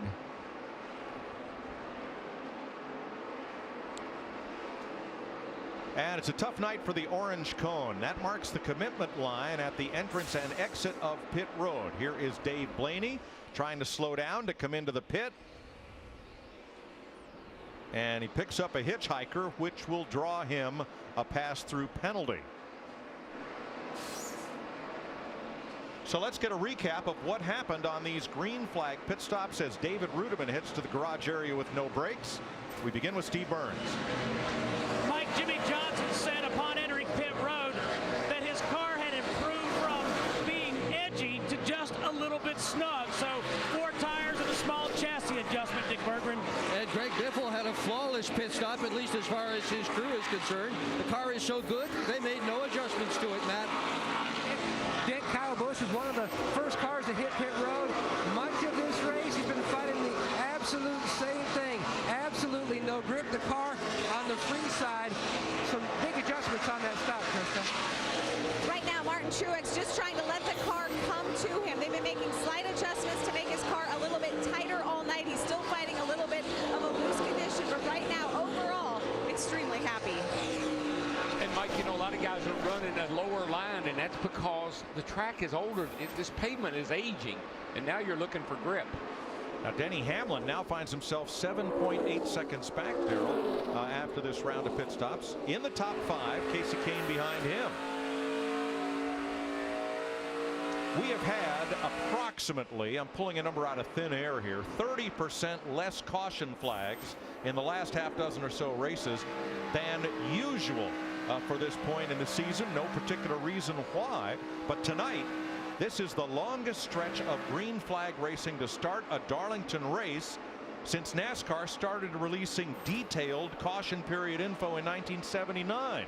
The only race here that we know for sure went longer, the Southern 500 in 1963, 500 miles caution free. I know this is okay. This is just, if you want to talk old school, but we don't really have anybody mad at anybody. You know, we don't have any rivalries. We don't have anybody kind of looking for somebody to get even with. There's just not a lot of, just everybody seems to be doing their own deal and kind of taking care of their stuff and working with everybody, and let's all get along, you know. Well, Jeff Hammond has more on racing under the long green.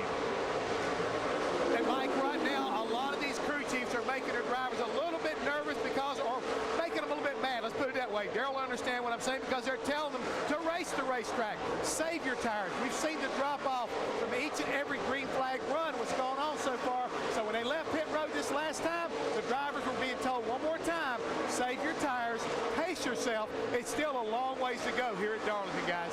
And Jeff, as I'm watching Jimmy Johnson in the 48 car leading over Greg Biffle, our pole sitter in the 16, when you look at their time on pit road that last set of green flag stops, pit stop, driver time was almost identical, but Jimmy Johnson and his crew pitted 1 lap sooner than Greg Biffle, and that's that 2.5 to 3 second difference. Johnson pulling up to lap Jeff Burton. A Chevy, a Ford, and 3 Toyotas lead the Bojangles Southern 500. 109 laps complete in NASCAR on Fox. You're watching NASCAR on Fox. NASCAR on Fox, presented by GoDaddy.com, is sponsored by Chevrolet and their award-winning cars, trucks, and crossovers. By Diet Mountain Dew. Yeah, it tastes that good. And by Lowe's. Lowe's, never stop improving. 5-time champ Jimmy Johnson desperately seeking his first win of the year. A time for an AT&T race break, brought to you by the nation's largest 4G network. Rethink possible as we welcome you live here to Darlington, South Carolina, along with Michael Waltrip, Chris Myers. And during this skid of Hendrick Motorsports and Jimmy Johnson, if we can call it that, Michael, Jimmy's finished second in 3 different races since his last win. And man, he's got a car up under him tonight. And we talk about all the time how he's so good with a loose race car. You better be good with a loose race car tonight, because you're going to spend a lot of time sideways. Meanwhile, Greg Biffle is running second, who by far our points leader has led the most laps, but don't think he's going away. His last 7 races, he's led the most laps. He did not win. Even when he won in Texas, he was not the leader of the most laps, but he's running consistently. Yeah, he led a lot of laps early, Chris, but this track is going to change. I'm not so sure I want my car that good at the start. We see Kyle Busch closing in on Biffle now for that second spot. So as the track changes, Biffle will have to work on that car. And steady Dale Earnhardt Jr. Jr. starting his furthest back in the field of any race. He's up to 20th, but we've heard reports about improving his car. How does he do it? Well, he was wrecking loose early in the race, he reported. Then he's just kind of loose, and that's what I love about he and his crew chief, Steve Letarte. Watch this car. He's going through the center of the corner. Whoa, sideways right there. But they're able to communicate, talk about it, and he told us in Talladega, I love how Stevie fixes my car, and he's got some fixing to do. Meanwhile, Danica Patrick, a couple of laps down, they talked about her tightening the car up. We heard her complaining about the car was loose off turn 2. That was early when she first went a lap down. Yeah, you know, she needs all the mental re-encouragement she can get. I mean, she needs to be encouraged. This is a tough job. This longest green flag run we've ever had here at Darlington, that's not playing into her hands. She needs a chance to take a break and think about what she's got. She's getting plenty of cheerleading. Let's listen into the radio communication with Danica Patrick. You just keep your momentum and do your thing. Keep doing what you're doing there. Not too bad. Still a very, very long way to go. Oh, yeah. That's a good one. You keep doing like that, that'll be just fine. Nice and smooth. Another good one. That was really good. As a race car driver, that is so valuable. You're out on an island. You're in that car all by yourself. The only way you can talk to the world is a button on your steering wheel and what they tell you in your ears. I love that talk to her. You heard about her talking about her expectations for this race and running in the Coke 600. Of course, our primetime sports continuing on Fox every Saturday night for the next 8 weeks. And let's check the drivers of the AT&T Fastest Driver Challenge. You can text FAST to 34763 or go to AT&TFastestDriver.com for a chance to win. Jimmy leads Greg Biffle, and there is Greg Biffle and Kyle Busch challenging for second as well. We all remember last year how Kyle Busch and Kevin Harvick ended up after the race. We'll have more in a moment.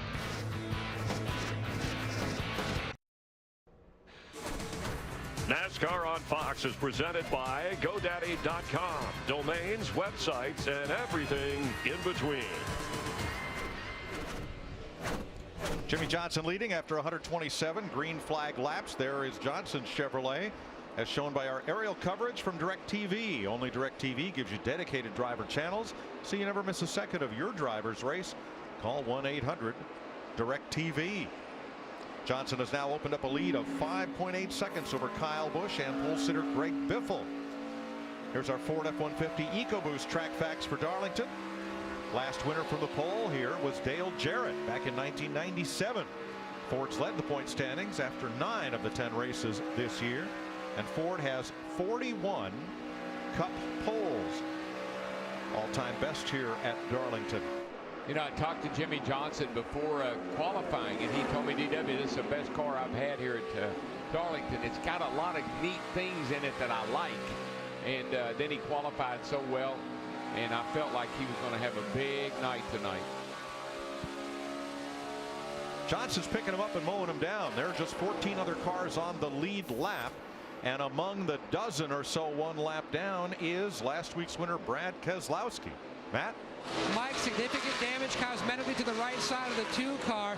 Now on the last pit stop, front tire changer Ben Brown, he carries a helmet cam, and when he went around the front of the car, he was recording the video when he went to work. Well, after the stop, the team played that video back, slow-moed it still by still to see how much damage they're going to have to repair on that next stop. These are parts they're going to use in the back of the car, and his showed how much damage they're going to have to work on that right front fender. They've got a lot of work to do. He says the balance is awful. Of course, the problem, they're going to need a caution to make that type of a pit stop, because right now his lap times is a good 3, 4, 5 tenths off our leader Jimmy Johnson. Yeah, ever since he hit the wall or scraped the wall, he's been going backward, and they definitely got issues. Johnson has just lapped the 15th place car. That's Jamie McMurray. And Mike, right now our average speed is 159.5 miles an hour. Wow. 159 miles an hour. That's qualifying speed back not too long ago. Yeah, and that includes 2 green flag pit stops, that average. Wow. Clint Boyer currently 14th, 26.7 seconds off the lead. Hope you're enjoying NASCAR on Fox on this fast track Saturday night. How about you just grab hold of that volume knob and let's crank it up for you a bit.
race battle.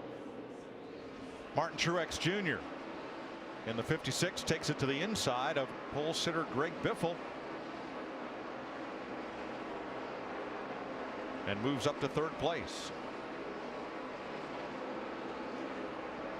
135 laps complete in Darlington, South Carolina, and here's what's fresh off the wire.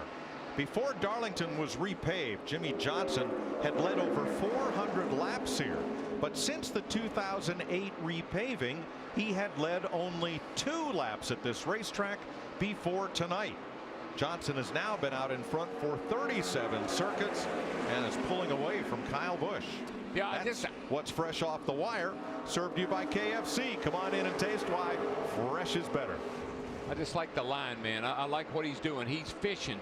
He hunts a place and he finds some grip, and he'll use that for a while, and then he'll move around. He's all over the place. He really is got a car that's very, very versatile right now, Michael. Yeah, and he can go all over the place. Versatility, Darrell, that's the key here. But you know, we've talked about him driving it sideways. How good he was on the old pavement. It was slick. You couldn't go straight. You had to pedal that baby. And man, it is fun watching these guys pedal them tonight. Yeah, you know, I think the track has lost. I mean, it's 2008, so this track has lost a lot of that real good grip it had for a couple of years there. I've been watching our man Kurt Busch in the 51. Darrell, you talked about him from the drop of the green flag. Started back in the 25th position. He is still hanging tough, sitting there in the 10th position, trying to find his second top 10 finish of the year. Well, Larry, I love to watch the scoring monitor, and I love to watch the times. But a 30-58, a 30-56, a 30-51, a 30-60, a 51, a 73, a 68, a 64. The cars all run the same speed. 139 laps complete. Here's a GoDaddy.com race summary. Jimmy Johnson is one of 6 different leaders. The lead has changed hands 7 times. No caution flags after 139 laps, so just 14 cars are on the lead lap. And the stripe count, 11, might have just climbed to 12 there. And Marcus Ambrose just nearly brought out the caution for the first time tonight. Watch the number 9, the yellow and black car. Let's see what he does. Yahoo! Hang on to her, brother. He slid all the way through that corner. It looked like one of those V8 supercar rides right there. Well, I think we see why he is stepping up his game, because leader Jimmy Johnson in that 48 is working on putting Marcus a second lap down. Ambrose right now back in the 25th position. Second place, Truex is on the charge. Boy, he has. He's found something, and he is going somewhere. Moves past Kyle Busch into second, 7 seconds behind the leader. I think we saw this the last green flag run with Martin Truex Jr. in his 56 car. As we're getting now to about 10 to 15 laps in that green flag pit stop, this is when he really came to life last time. Steve Burns, how about our leader? The update from Jimmy Johnson, Mike, he said, my free condition went away. I've lost a little grip. I can't run the center the way I was. Steve, I think this racetrack has went through a strong transition, because now we're almost completely into darkness. The racetrack has cooled down. It's starting to gain more and more grip. And I think that's where Jimmy's going to. Let's watch Jimmy drive some laps here. Let's see what he looks like. See how nice and relaxed he is going down that straightaway, about 180 into that corner. And he's not fighting the wheel. See how nice and smooth up over the top. Car's a little snug, which is good. It's not snappy loose off the corner. He's got a really, really comfortable car to drive. And then it gets down here to turn 1, takes it in nice and low, runs it up the hill, gets back in the gas. Look at that closing rate on the car in front of him. Plays with the throttle a little bit, and here he goes. That is a great handling race car. Darrell, it's almost like he drives it as much with the throttle as he does the steering wheel. That's what you do here. You run it up the corner, you catch it with the gas. But Darrell, he has to go from 178 miles an hour at the end of the straightaway to 123 miles an hour. He has to scrub off 50 miles an hour to the middle of the corner. Well, watch the brake. He'll get on the brakes. And it's pit stop time. Kyle Busch and Greg Biffle, along with Marcus Ambrose, in the pit lane for the 3rd straight green flag stop of the night. Well, Greg Biffle has been losing ground because he's been pitting later than some of the other drivers. But, Matt, here's Kyle Busch as well. Larry Mack, just like the previous round of pit stops, the 18 of Busch, one of the first cars to hit. He said the car during that run much better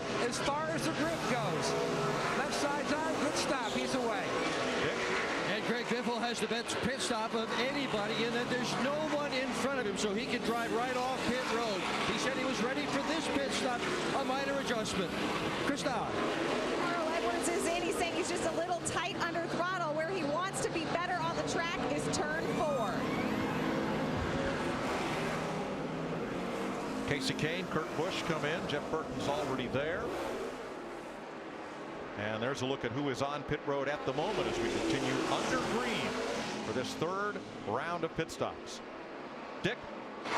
And Casey Kane on pit road. He has been troubled with a loose race car all night, so much so on the first run the cords were showing on his right rear. Tony Stewart saying the car's not bad, just a little bit loose on the exits.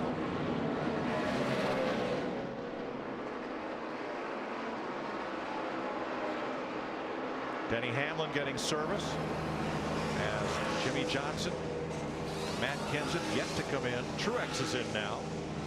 Krista. Mike, as the run gets longer, Martin Truex gets better. The words they're using on the radio to describe his runs: smooth, smart, and focused. This is a great race car and a great driver with one of his favorite tracks. So here comes Johnson to pit road. Steve. Jimmy Johnson, the update for him. Again, he says, I can't run the center the way I was. Matt Kenseth on pit road, he said, I could stand to be a little bit tighter. Jimmy Johnson in, hits his marks again just perfectly. One chassis adjustment for that 48 car. They're going to hook him up in the center, 4 tires, and they're going to slam it full of fuel for Jimmy Johnson in the 48. So for the second consecutive sequence, the last ones to come to pit road will be Eric Almirola, Landon Castle, and David Gilliland. All the rest of the top 20 have been in. But with the lead Jimmy Johnson in that 48 car had built, he could actually be one of the last leaders to come to pit road. He had a 7.7 second lead over Martin Truex when he came to pit road. And there is Kyle Busch, 2.5 seconds behind Johnson as the 48 builds speed. The gap down to 2 seconds, 1.8, 1.6, 1.4. And Kyle coming as Johnson gets up to speed, and Johnson will retain the lead. Well, and Jimmy Johnson's going to have 4-lap fresher tires than Kyle Busch, which is actually a lot here at Darlington. Saw him shaking the car a little bit there going down the back straightaway. Get a little heat in those tires before he got to the turn.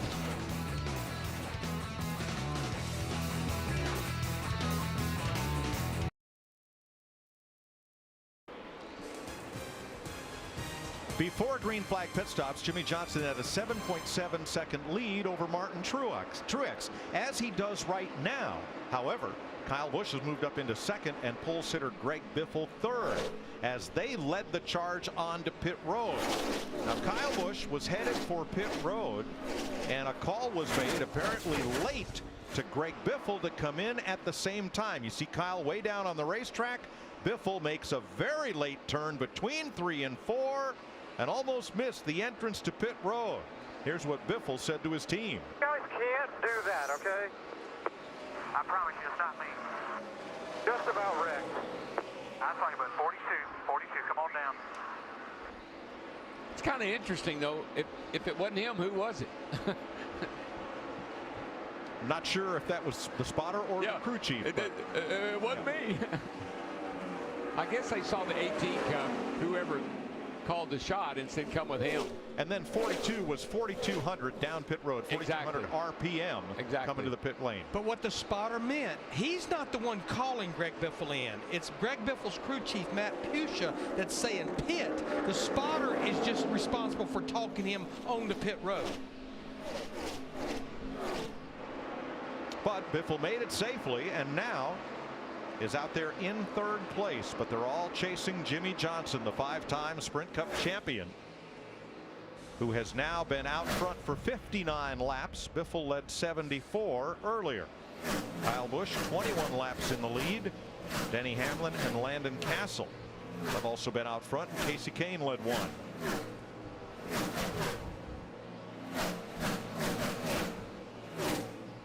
Martin Truex Jr. has been in the wall. Yeah, I just saw him go by. He's got a lot of damage down the right side. He was closing up on Biffle. I guess he got it back there coming off turn 4. Right there. Yeah, he got into it pretty good. But Darrell, you and Michael talked about it in the pre-race show. You just can never let your guard down at this place. And I don't care if you're Jimmy Johnson right now, you are on pins and needles. You just don't want to make a mistake, but you got to keep pushing, man.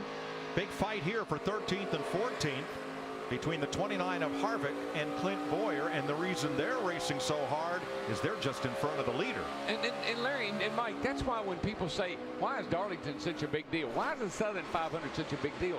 It's because if you can run 500 miles here and get out of here with a win, you have accomplished something, man. It's a big deal. Let's go to pit road and Steve. And Kevin Harvick's been loose all night, Mike, since the drop of the green flag. In fact, Harvick said we can't keep doing what we're doing. They've made some big adjustments to his number 29 car. And I think they're going to have to keep making bigger adjustments, because the pattern I'm seeing, the more this racetrack cools down as we get on into the night, it's almost like the drivers that's been loose are just getting looser. Well, I know it's better, Larry, because I'm watching lap times, and they are not dropping off quite as much as they were earlier in the race. Now Martin Truex Jr. still about 8.5 back of the leader, and Greg Biffle appears to be falling into Truex's clutches here for 3rd place. Krista. Well, Mike, it never ceases to amaze me. How in the world do you attack patiently? Martin Truex kissing the wall. Spotter Keith Barnwell checking for a tire rub. Said, no smoke, you're good to go. Just take it easy on the body work, man. Well, and it's kind of a confidence thing that, like I said earlier, you can get it in the wall, but it doesn't slow you down. You just overcome it and keep pushing, like we see Martin doing here. It's Dave Blaney, the yellow car at the bottom of the screen. Working inside Danica Patrick. Here comes Biffle. And Truex going to ease it just a bit here. That's a tricky place to try to pass. We know this is the safest race car we've ever had. It's also the toughest race car we've ever had. And it fits this racetrack perfectly.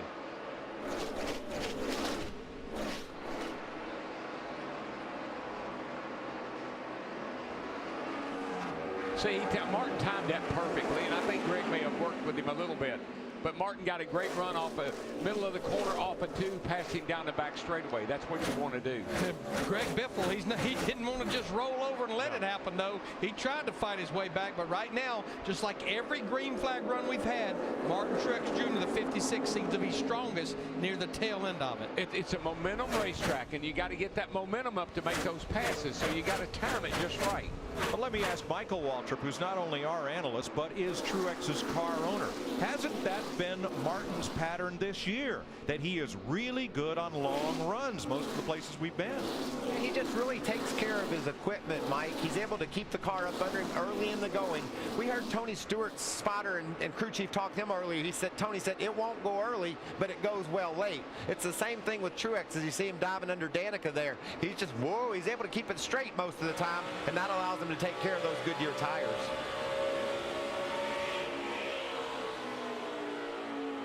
Truex in 3rd, 9.5 seconds out. There is Biffle right back alongside again as we look at Tony Stewart in 12th place and still on the lead lap.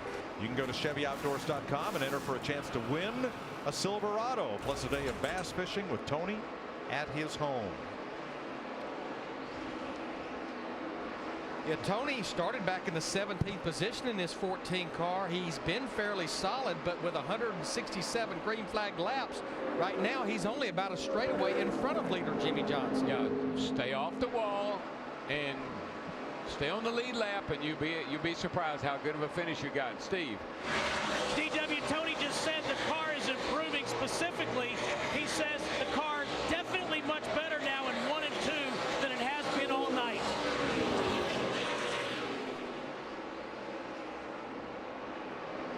Let's have a look at 7th place. Jeff Gordon and Matt Kenseth running all but nose to tail. They're about 18 seconds off the lead, but continue to have strong lead lap runs here, Matt.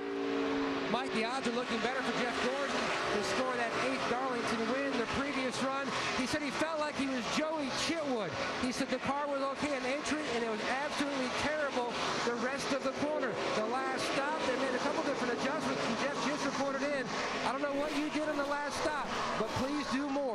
making progress. Yeah, and it was so obvious. That car was junked there for a while, but now Jeff's hanging in there. He's in 7th place and running good lap times. Well, Joey Chitwood was one of America's legendary stunt drivers. His Danger Angels played at county fairs and short tracks all across America.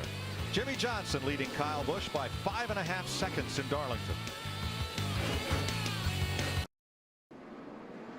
Caution out for debris at lap 172. Here's a look at the leaders' pit stops. Jimmy Johnson upper right, almost done. Carl Edwards comes out as you see Jeff Gordon come in the middle of your screen. Mark Truex headed down pit road, but Johnson got a good jump. Kyle Busch is away, and Greg Biffle at the far end of pit road making his stop down toward turn 1. First caution flag of the night. Johnson wins the race off pit road from Kyle Busch. Truex and the 99 of Carl Edwards picks up 4 spots as Biffle loses 4 on this stop. And the orange cone caught sentinel of the entrance to pit road back on duty. NASCAR on Fox, presented by GoDaddy.com, is sponsored by Ram. Trucks, guts, glory, Ram. By Subway. Subway broke the 200-calorie breakfast barrier with egg white morning melts. Subway, eat fresh. And by AT&T, the nation's largest 4G network. AT&T, rethink possible. NASCAR on Fox Live and the mid-race report brought to you by AT&T from Darlington, South Carolina. Jeff Gordon, 23rd in points coming into the race, the worst he's been at this point of the season in his entire career, hanging in that top 10, scraped the wall a little bit earlier. Meanwhile, at this point last year, we had 5 cautions in this race, just 1 so far. Jimmy Johnson had spun the first of 2 times. He's led the most laps. He's your leader at the moment. Let's see who Darrell is keeping an eye on. He started second, but he's going to finish first. I told you that 48 car was the guy to beat tonight. Well, I like Kyle Busch. He's really fast, and as the track continues to change, I think his team will stay on top of it. Watch for that 18, Larry McReynolds, to have a big night tonight. Well, Michael, we've already had 3 sets of green flag pit stop cycles, and what I see, you better be solid on pit road with your pit stop and getting on and off pit road. And Krista, don't wait too late to hit pit road while they're making these green flag stops. Larry Mack, that is exactly what they're talking about here in Martin Truex's pit. Chad Johnston telling his driver Martin Truex, the only place we're losing time is these guys short pitting and pitting early. The 5-year anniversary of Martin Truex's last win is approaching. He is as good a shot as anyone to win this race tonight. Mike? Krista, I'm wondering who could be streak busters tonight. If Greg Biffle wins, he'd be the first pole sitter to go to victory lane in 27 races. And Jimmy Johnson, it's been 16 races since Jimmy or any of Rick Hendrick's Chevy drivers have been to victory lane.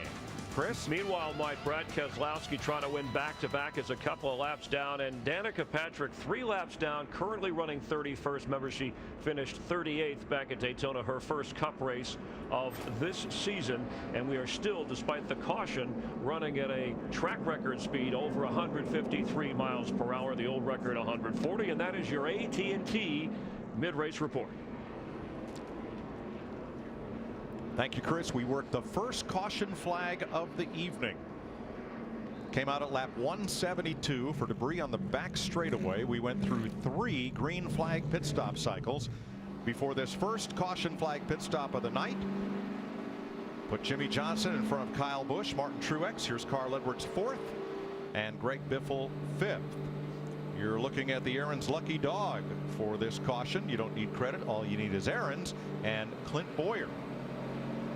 13th place, back on the lead lap. Mark Martin, 20th, 1 lap down.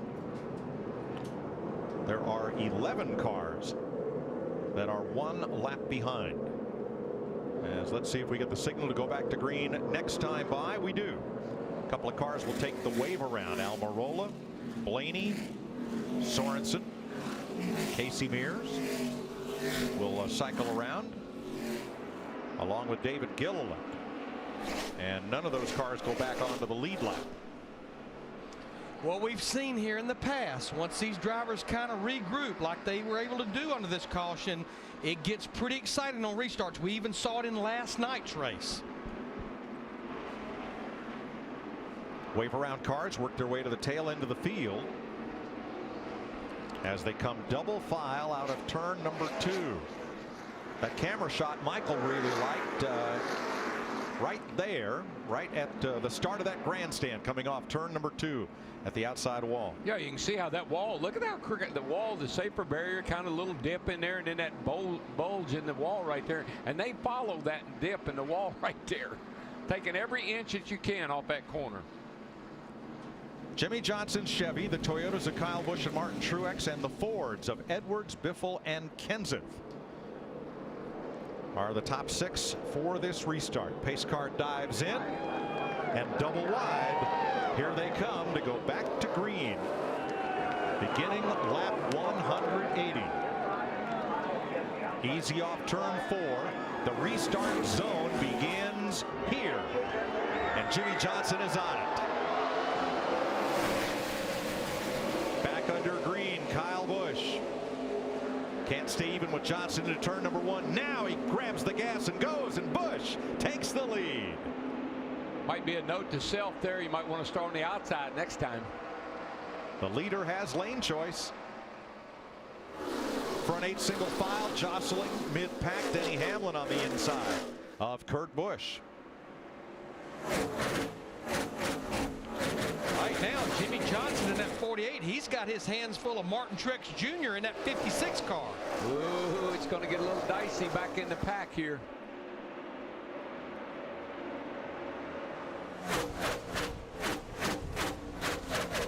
Top 15 single file, and Ambrose has to pull in after side by side with Burton. This little mess. This is an exciting little group going right here. They are fighting for position, and they were all over each other going into turn 1. And you can see right now, they're not taking any prisoners right here. Well, Darrell, there's 11 drivers in this wad. That's 1 lap down, fighting to be the first driver. 1 lap down to maybe get the free pass should we get that caution. Well, they're putting up a heck of a fight, I'll say that. Right now, that's Ryan Newman in the free pass position, 39. But Larry, that's how I know these cars are good and they got grip, especially when they got new tires on them. These guys are being able to put these cars and run side by side in places you normally don't get away with here. 14 cars on the lead lap. Kyle Busch from Jimmy Johnson, 0.4 of a second is the lead. As you watch speeds build in the backstretch, Tony Stewart is in the top 10. Steve Burns. Mike, to Darrell's point about where drivers are finding grip, when the caution came out, Tony Stewart in that 14 said, I need more grip in 1 and 2, but you won't believe where we're finding grip in 3 and 4. I'm running right in the middle of the racetrack in 1 and 2, almost all 4 wheels under the hash marks off of 2 just to get some grip. And then 3 and 4, there's guys running all 4 wheels on the first lane under the hash marks. It's the craziest thing I've ever seen. I guess grip is where you find it. But that's the thing about this racetrack. It is constantly changing. You know, you talk about rhythm. It's hard to get in a rhythm here because you're always looking for the preferred line with the best grip. 4th place battle of teammates. The Roush Fenway Fords of Carl Edwards, 99, and pole sitter Greg Biffle, the 16. Biffle shoots past, moves into 4th. And Larry, these lap times are, I mean, they really come down from what they were when we started the race. The track has picked up a lot of speed, and we got a battle here with Casey Kane, Matt Kenseth. 6th place at stake here, Darrell, and Jeff Gordon has joined them. Yeah, Matt Kenseth, even though he lost that spot about 4 laps ago, he ran his fastest lap of the race, as well as Kurt Busch, who's in 9th in the 51 car. Steve? And the report from Matt Kenseth, Mike, he says, we're making gains on the car. If I could just get some track position. We had his best chance just a second ago before we went back to green. At least got it caught up. Jimmy Johnson is there, right in the tire tracks of Kyle Busch, Matt. Mike, similar to the previous couple of runs, Kyle Busch's car takes off really well, and then he slowly starts to lose the handle. His biggest issue, he said, he lacked a lot of comfort turning down into turn 1, but the forward bite coming up, tagged the wall there, coming up off the corner, he was also pretty happy with that as well. to Matt's point, it looks like Jimmy Johnson may be a little better in 1 and 2 than Kyle Busch in the 18. You can see him closing up right there. I think they're pretty equal down at the other end. They're headed into now 3 and 4. Well, entering 1, the tail wagged on Busch's car, and exiting 2, Darrell, it did as well. That car's trying to step out on it. Well, you kind of pitch it into turn 1. If you got to take it down on the apron, pitch it in there, and you know how you stop it from going into the wall? With the throttle. You nail the throttle, it shoots across the middle of the corner, then you got to let it roll out a little bit and take another hitch at it. But got a heck of a battle for the lead right here. Johnson is right there, just off the corner of Kyle Busch, and dives into turn number 3. Johnson back to the lead. Greg Biffle has moved to 3rd. As we watch the leaders, the Biff passes Truex for 3rd place, Dick. Yeah, he picked up 2 positions since the pit stop, Mike. And on that last pit stop, they made the first major adjustments of the night to Greg Biffle's car. Wrench went in both sides of the back window. Biffle now has what he wants, a car that is handling much better. The goal had been stay in the top 5 all night. He's done that. Now he's heading to the front. But you saw that pass that Jimmy Johnson made on Kyle Busch. That's Darlington racing. If you tried to race Jimmy Johnson, Kyle Busch did, you're going to lose time, and this bunch here would catch you. But you let him make that transition, take the lead, and fall in behind him, you don't lose any positions. Johnson scoots away as Carl Edwards catches Martin Truex for 4th place. There's some fast laps being run now, guys. They were really just 29.48 that time by on the 48. Martin Truex Jr. in that 56, he is right against the wall. He's doing everything but rubbing that outside wall.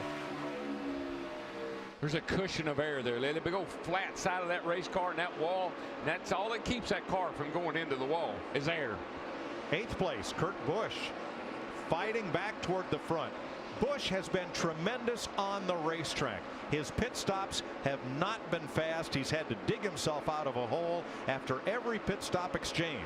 And he continues, though, to run in the top 10. I just don't think it's any coincidence. You know, he raced here last night. Got a lot of good practice last night. Got some good track time and information. I think it's really helping him tonight.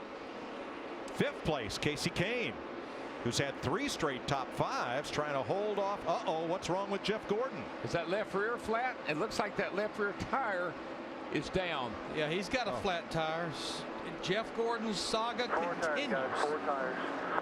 How snake bit can you get? He's going pretty fast there. If that tire should fly apart, it'd rip that whole quarter panel off that thing. Alan Gustafson, crew chief, awaits Gordon on pit road, and this will take Gordon from the lead lap. Yeah, comes in here 23rd in points, 6 finishes outside the top 20. Caution is on the speedway. I didn't see anybody. It doesn't look like anybody rubbed into that tire. It looked like it just went flat. Look at what's happened to Jeff Gordon this season. And you just look at those, the engines, the late wreck, the cut tire at Bristol. Jeff Gordon can't do anything about that. Pit road penalty. Just bad pit stops. You name it, they've had it. Debris from Jeff Gordon's tire puts us under caution for the 2nd time tonight. Now, even though Jeff Gordon's going to go a lap down, that's still a huge break to catch that caution. When I looked at the left side of that car and I looked at the tire that was going down, there was no contact that I saw on the side of the car or the tire. It just went flat. He ran over something, I guess. And our replay producers went back and looked at available footage and could not find any recent contact that Gordon had had with another car. So a cut tire brings us caution number 2. Jimmy Johnson had a lead on Kyle Busch. Biffle had moved up to 3rd, and now they will all come to pit road. Krista? Martin Truex told to do what the leaders do. If all 3 of them in front of you come, then you will come. If only one comes, you'll stay out. As he said, they're all coming. They talked about 2 tires. No, they will do. They're coming around for 4, it looks like, the right side. Steve? Well, Krista, Jimmy Johnson enters cleanly. He knows he's going to have to contend with Kyle Busch on exit. No adjustments on the 48, Matt. Steve, Kyle Busch said on that run his car extremely loose. They've already made a chassis adjustment. Solid stop on 18 guys, Dick. Greg Biffle Pretty good, pretty good. So they're not going to make any major adjustments on it in this round of pit stop. 4 tires and gas. Now Ryan Newman will get the free pass. 2 tires each. A lot of the reason for that, look at all the 2 tire changes, and then you see where the guys that took 4 fell in, but the 2 tires look like was a pretty good call. Now one number that's not on that board is the 11. Denny Hamlin chose not to pit. I just believe with as few drivers as we have on the lead lap, I like what Jimmy Johnson and his crew did.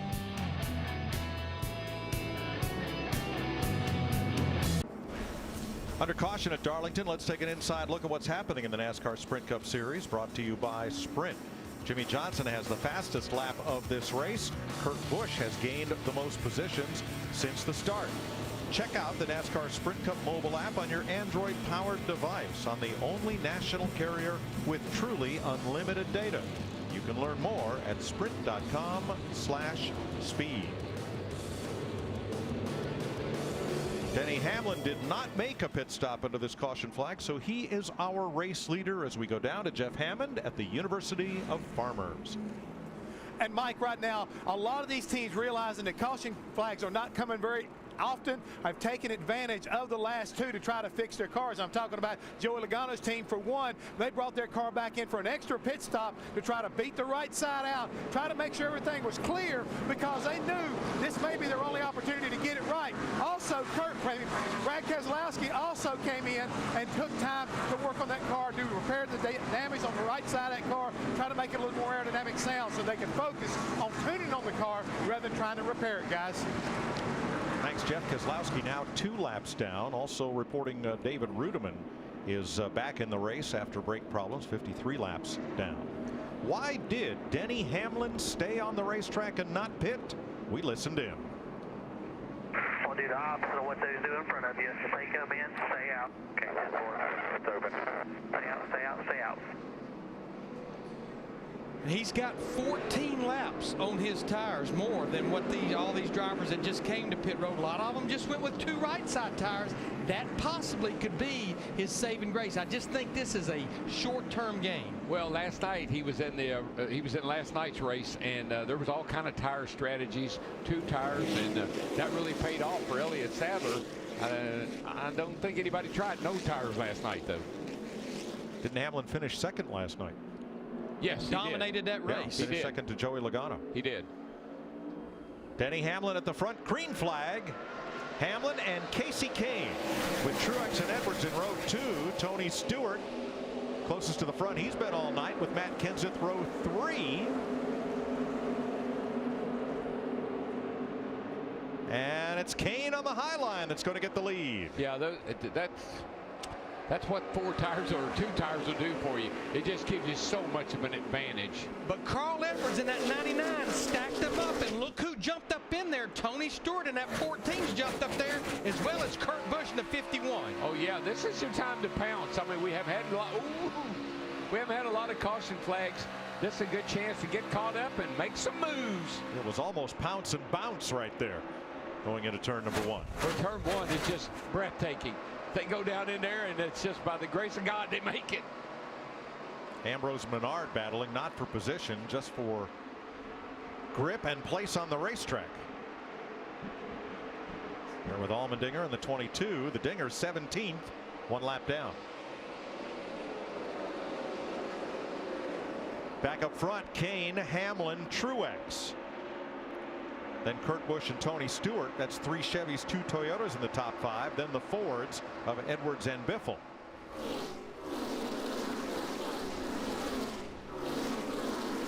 Do we know what happened? Do we know why Carl backed him up? Did he miss a gear? Did he spin the tires? Can we? I don't. Let's see take another take a look at it. Yeah.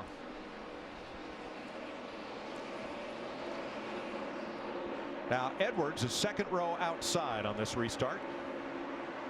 You see him kind of juking right there, like he's trying to spin the tires, maybe clean them up a little bit.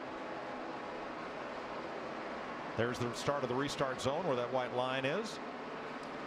His restart looks good up to there.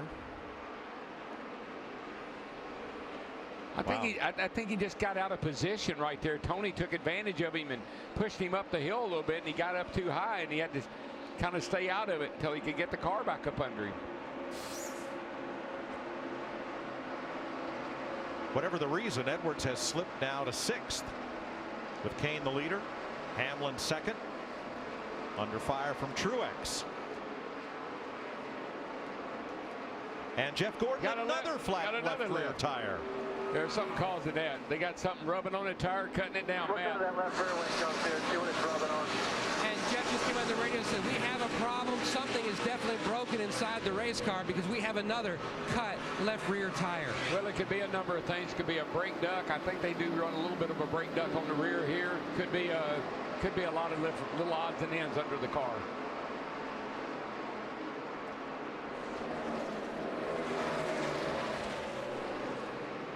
What's fresh off the wire, Jeff Gordon's tough season continues. Multiple left rear tire problems tonight. No evidence of contact with another car. And here's Jeff Gordon, team audio.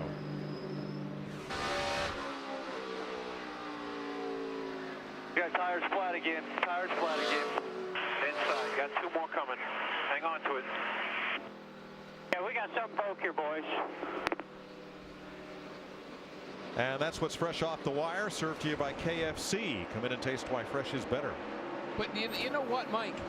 Listen to Jeff Gordon's voice. He wasn't screaming, he wasn't hollering, he just kind of, hey, we got something broke here, boys. Nice, calm, under control. I guess the way his year's going, he just kind of gotten accustomed to it. Well, truly, the dark cloud that floated over Casey Kane the first few races of this season, when Kane couldn't get his season on track, that cloud's moved over right over the 24. It started, just think back to Daytona. The man was upside down at Daytona, and the rest of the year has been upside down. He just can't get it uprighted.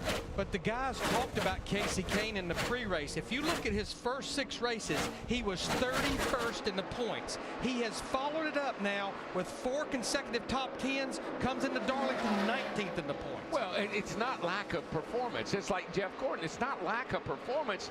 It's just bad racing luck.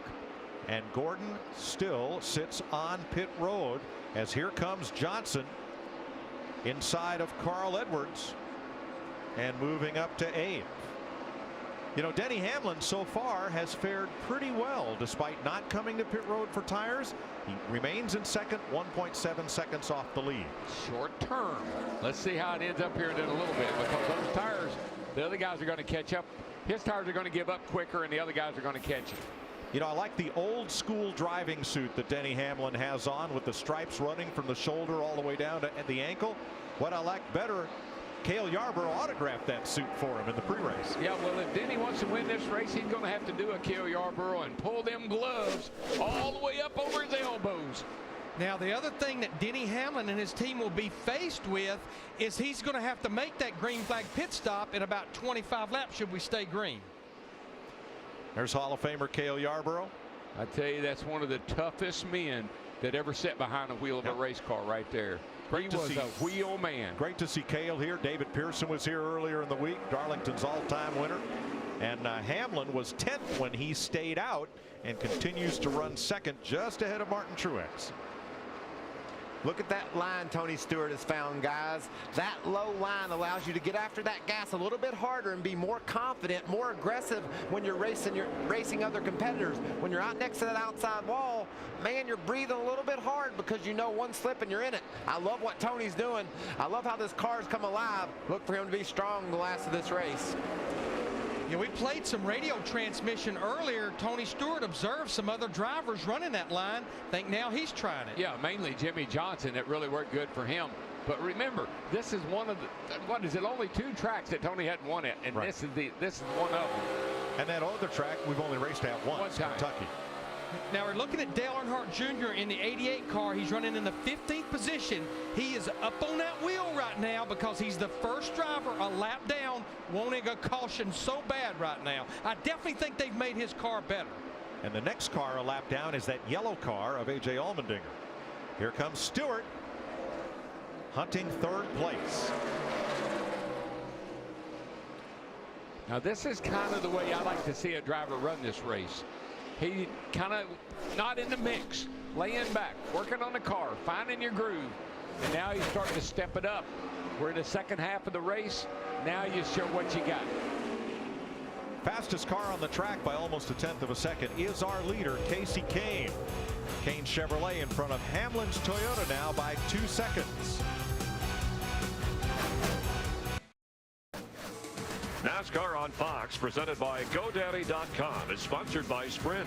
Avoid a data dilemma with truly unlimited data. Go to sprint.com/speed. 220 laps complete. Our Dodge Chargers of the race. A.J. Allmendinger 16th. Brad Keselowski 27th. Dinger 1 lap down, and Keselowski 2 laps in arrears. With another flat left rear tire, Jeff Gordon takes his Hendrick Chevrolet to the garage. Now, based on the cars out of the race at this moment, he could finish as low as 36th tonight. You know, I was asking about the 99, what was wrong, because something definitely has happened to that car. Kristen, do you know what's wrong with it? Well, he took 2 tires on that last pit stop, Daryl, and if he said anything on the restart, the team did not hear it because they've been having radio issues all night. They said he did not say anything. They've switched their radio channel 3 different times. Right now, Carl telling crew chief Bob Osborne, I just don't have any grip. Wow. Meanwhile, his teammate Greg Biffle shoots past Tony Stewart into 4th place. They're about 4 seconds behind race leader Casey Kane, as Biffle working his way back to the front. And Carl is sitting in a pretty precarious situation. You know, he's 11th in the points, doesn't have any wins, and this could be a big blow to him tonight. 2-time Australian V8 Supercar champ Marcus Ambrose has been up in the wall once again. Yeah, he's had a rough night. He's 2 laps down back in the 25th. You'll see it right here coming up off turn 4. He was racing Regan Smith, last year's winner. That's a pretty hard lick right there when you see blue smoke. And Danica Patrick in her first Darlington Cup race is the first car 3 laps down in 30th position. Keep racing that racetrack. Beautiful. Pull away from them boys. Some of those guys are running with their left right on that dotted line. I want to be down on that dotted line. Sure thing. Simple. Keep taking care of that equipment. Save those tires. New spotter for her this week, Tab Boyd. Yeah, and what a phenomenal job he's doing. Wasn't he Montoya's spotter for quite some time, so he's certainly got experience working with drivers with an open wheel racing background. Doing a nice job. Guys, she's outrunning Juan Montoya right here and trying to pass the guy that won last week's race. You have to give her an A+ for tonight's performance.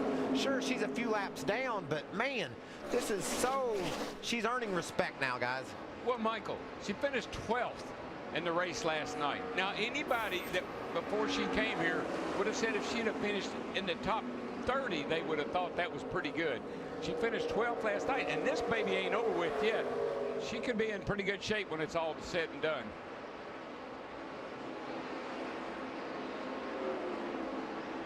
And you know, last week, what did we have? 25, 30 cars that could have won the race. Tonight, this joint, this racetrack separates that.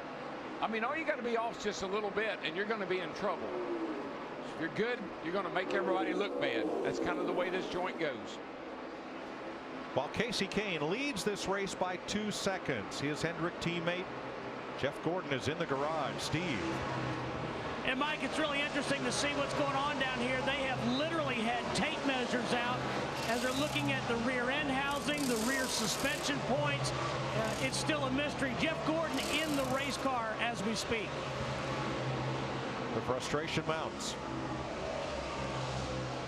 You know, my big fear was exactly what might be happening here with Denny Hamlin in the 11. I know he's still holding in 2nd spot, but because he has not been to pit road since lap 173, within about 6 to 8 laps, Denny Hamlin's going to have to make a green flag pit stop. All these other drivers can go much further than that. Well, I think they've learned something that could be important later on, Larry, because Hamlin's last lap was 0.2 of a second faster than race leader Casey Kane's.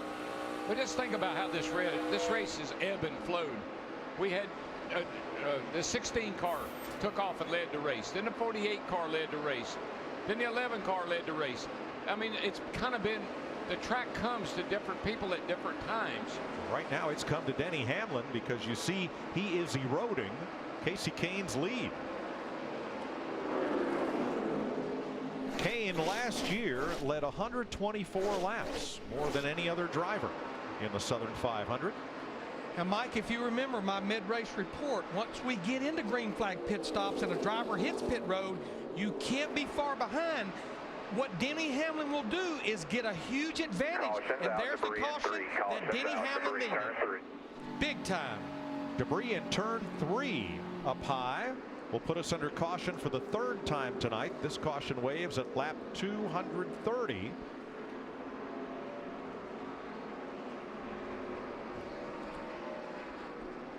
And Kasey Kahne's lead disappears. Who's the who gets the lucky dog here, Mike? That would be the 88 of Dale Earnhardt Jr., Darrell.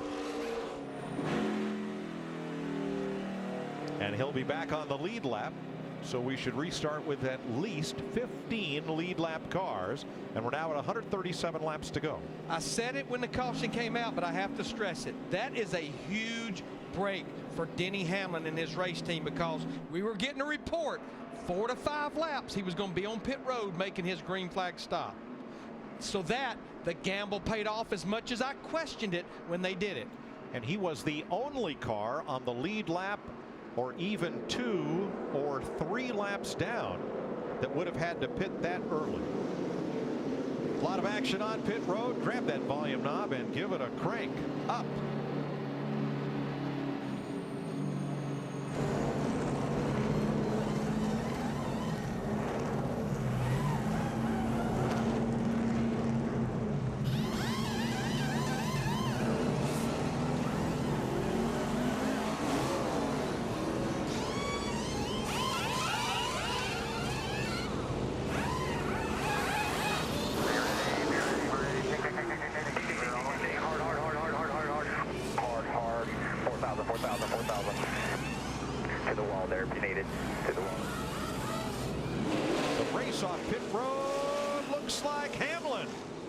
Denny Hamlin wins it.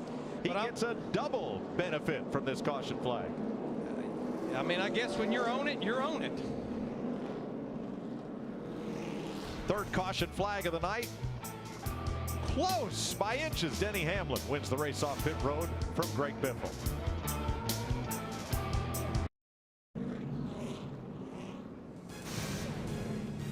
$134 laps to go in Darlington County, South Carolina. We're under the 3rd caution flag of the night. Let's review what happened on pit stops. Matt.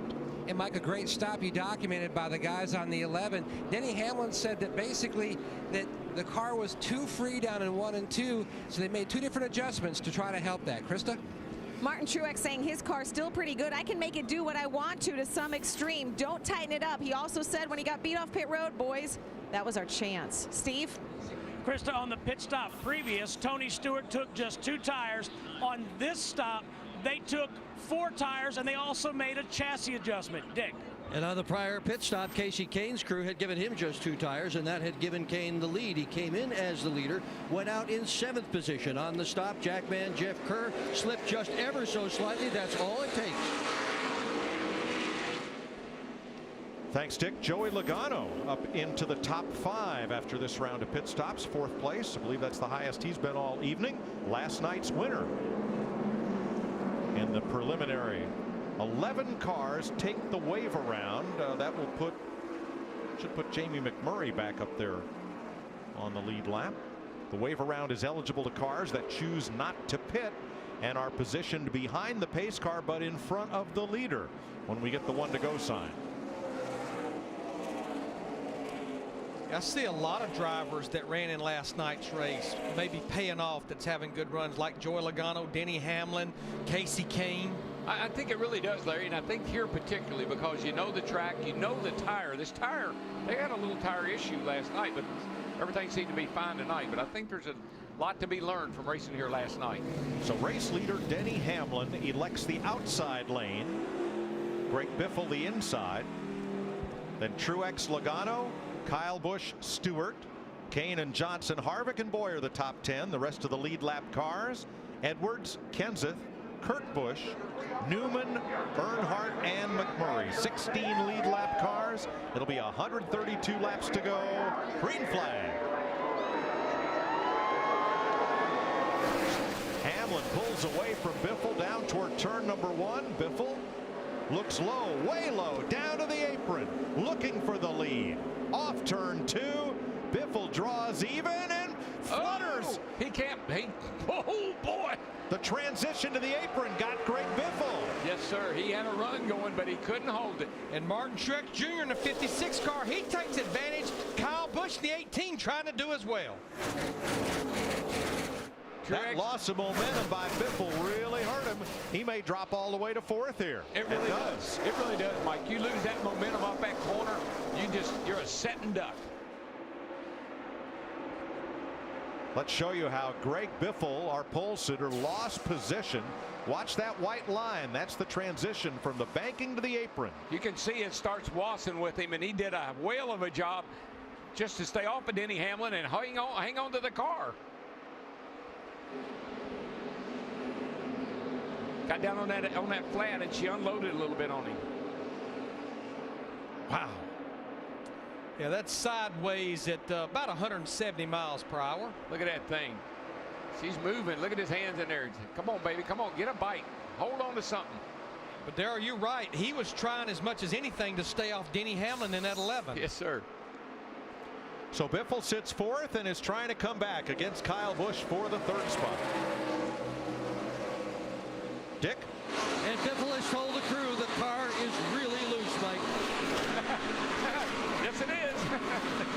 Especially with 2 left side tires down below the racetrack on the apron. Dick, if he'll get up on the track, it may not be that loose. 3 Toyotas at the front of the field. Hamlin, Truex, and Busch. Then Biffle's Ford and Stewart and Johnson's Chevrolet. And I love Greg Biffle. There's nobody that tries, and always trying as hard as he can every lap.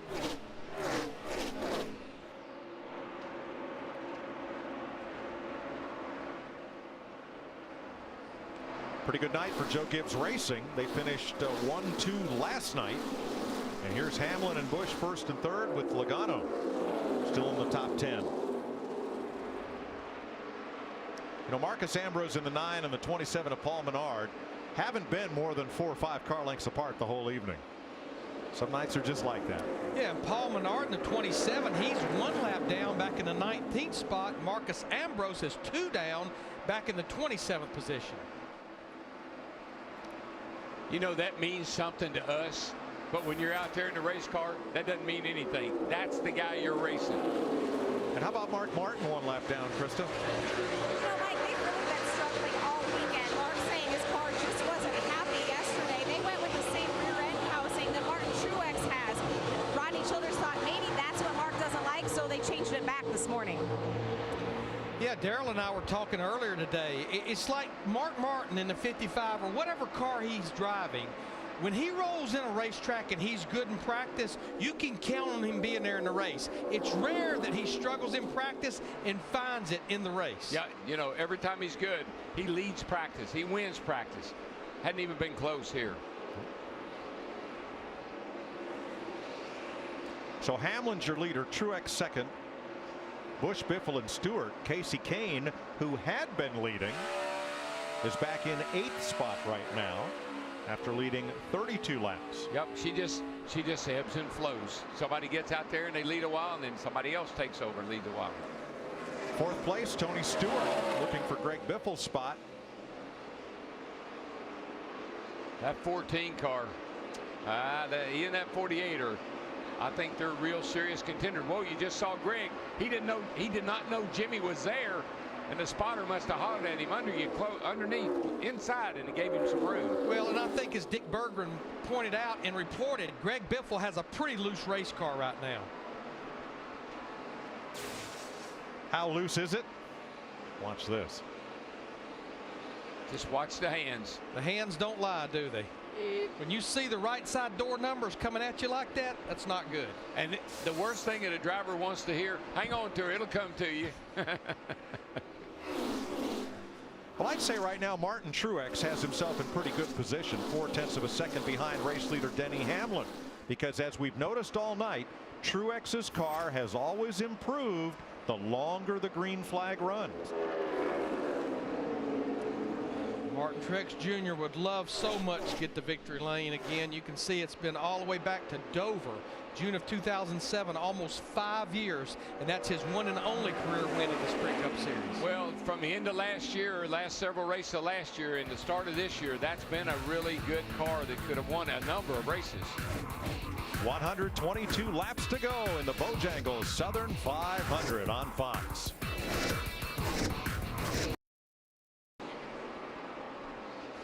Welcome back to NASCAR Sprint Cup Racing on Fox, presented by GoDaddy.com. Denny Hamlin, your leader, by a little less than half a second over Martin Truex Jr. And Kyle Busch 1.8 seconds back. All in Toyotas. Then the Chevys of Jimmy Johnson and Tony Stewart. The Ford of pole sitter Greg Biffle in 6th. Joey Logano, Casey Kane, Kevin Harvick, Clint Bowyer are the top 10, and Bowyer had benefit of a free pass earlier in the race on the first caution and has worked himself up into the top 10. 16 cars on the lead lap, 114 laps to go. Greg Biffle fighting a very loose race car, as he's told his crew, and Biffle has dropped back to 6th place. That thing's like a skateboard now.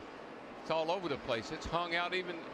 I think it's loose on the straightaway. You know, we rode with Jimmy Johnson earlier in the evening when he was leading the race. See if we can get up in the car with him again and see how this car is looking now, because he had the setup for the track about 100 laps ago. You can see there 183.4 miles an hour down into turn 3.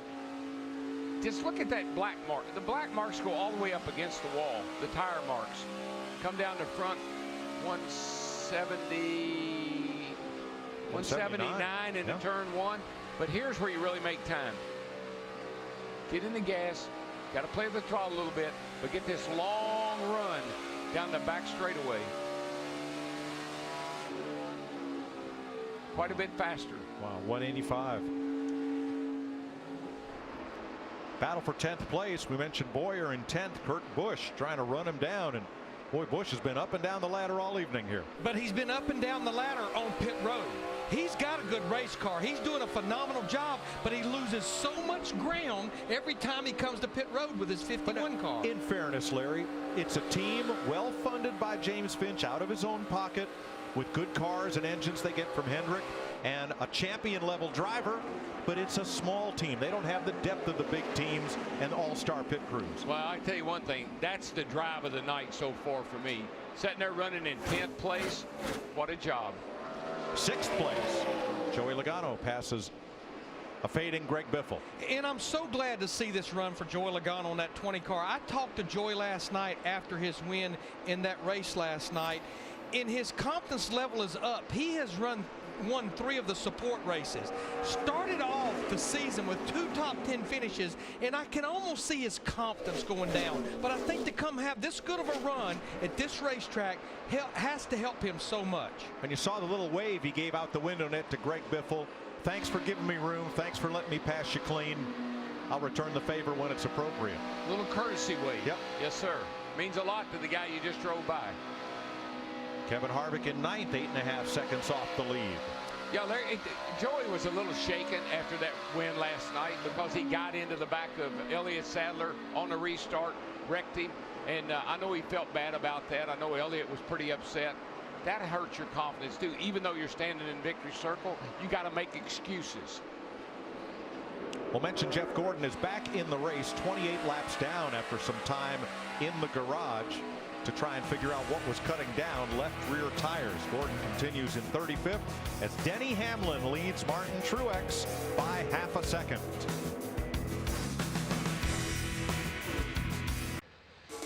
NASCAR on Fox is presented by GoDaddy.com. Domains, websites, and everything in between. And sponsored by Toyota Care.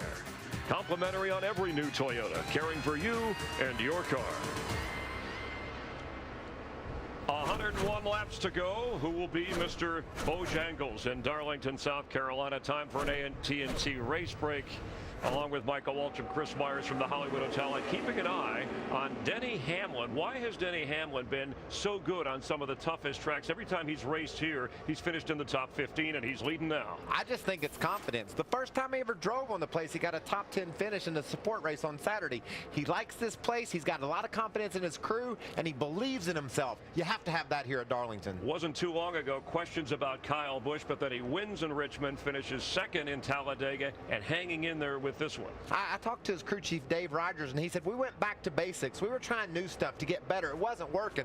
We went back to basics at Richmond, won the race. He was second last week. He's got a chance to win again tonight. Now, Jimmie Johnson came in leading the most laps of any driver, but no wins, and obviously he's been around the top, led early in this race. Big difference between leading laps and winning races. Man, it's so hard, Chris. It's so difficult to get one of these victories. Just think about what Denny Hamlin had to do to get the lead here tonight.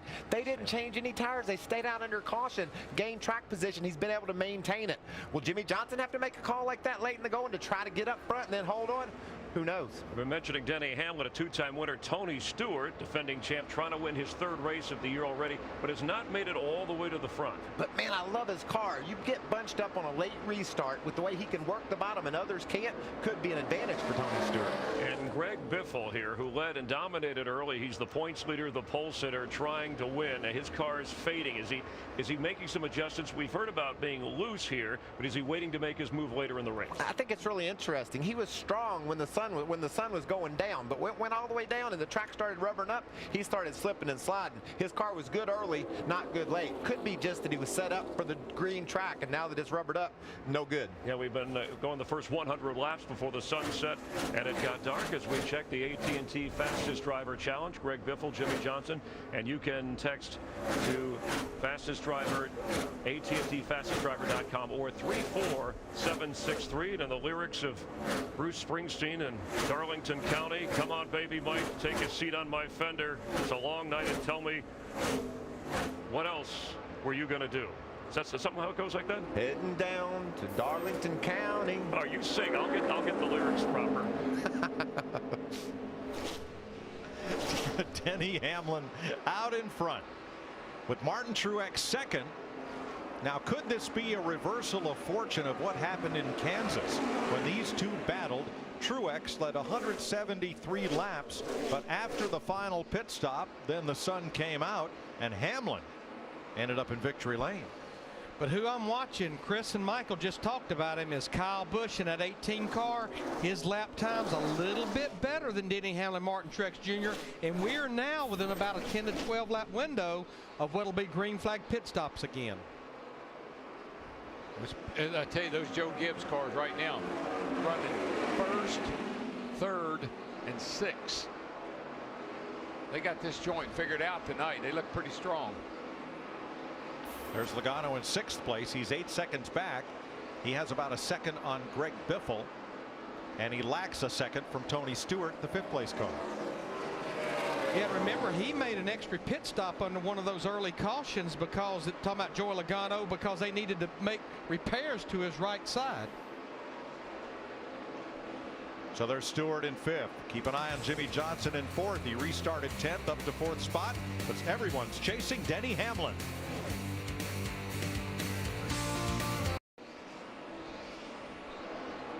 Greg Biffle comes to pit road, joining A.J. Allmendinger. And now Denny Hamlin comes in, and that should bring everybody to pit road. Biffle, fighting a loose race car, had to come in a lap before the rest of the lead lap cars, but now here they all come. Dick? And you can guess, Mike, they're going to do everything they can to try to tighten Biffle's car up. Martin Truex saying his race car getting tight, saying I just can't get to Denny Hamlin. Chad Johnson, crew chief, said we'll help you out. Matt?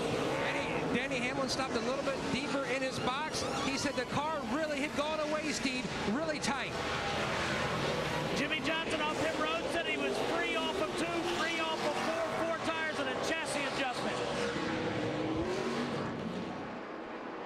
Yeah, that was a classic case of Denny Hamlin being the Pied Piper. When he hit pit road, all those other drivers had to come with him. So that leaves Dale Earnhardt Jr. and Ryan Newman out on the racetrack as the leaders. Logano completes his stop, and here comes Newman. Hello, Newman. There's our leader, Dale Earnhardt Jr. in the 88 car. Got that free pass on the last caution, but he'll need to come to pit road here pretty quick. Looks like he may be coming this time. But he got him a point, Larry. One championship point for leading a lap here. And Earnhardt will surrender the lead, which may cycle back here to Martin Truex. I think you're right, Mike, because Truex is just ahead of Denny Hamlin right now. And I thought when Truex maybe got out front, a little clean air on the nose of that Toyota, he might be able to do what the 11 car did to him. Steve. Dale Earnhardt Jr. saying, leave this thing a little bit snug. Don't change much. 4 tires, fuel, and they're going to make a small air pressure adjustment. He will come back out. Hamlin had a half-second lead on Truex before the pit stops. Now watch how they raced off pit road behind Bobby Labonte's car. Now this is all under green.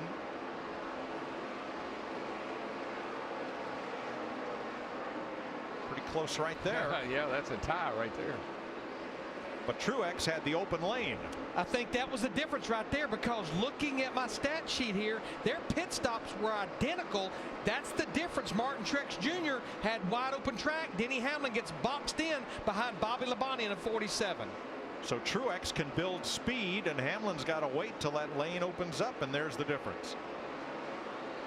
We talked about how narrow the racetrack is, and it's hard to race up there. These guys don't care. They'll race on the apron too. That was an awesome battle off pit road. Shows you how important track position is. Martin was able to grab it away from Denny. With that pit stop, it is now a one-stop race. If we stay green, they'll be on pit road somewhere around lap 330, which is about 35, 36 laps to go. So Kyle Busch is now a second behind the 2 leaders. Jimmy Johnson 2.5 back. Tony Stewart 6.7 back. I tell you, the guy I think really will benefit from that round of pit stops, Greg Biffle. Car was really bad. Here we got a tight battle between these two. And this is for the lead. I believe Denny might be a little motivated after getting boxed in over there behind Bobby Labonte. Well, I'd say that, and then dominating last night and coming up a spot short to his teammate Joey Logano.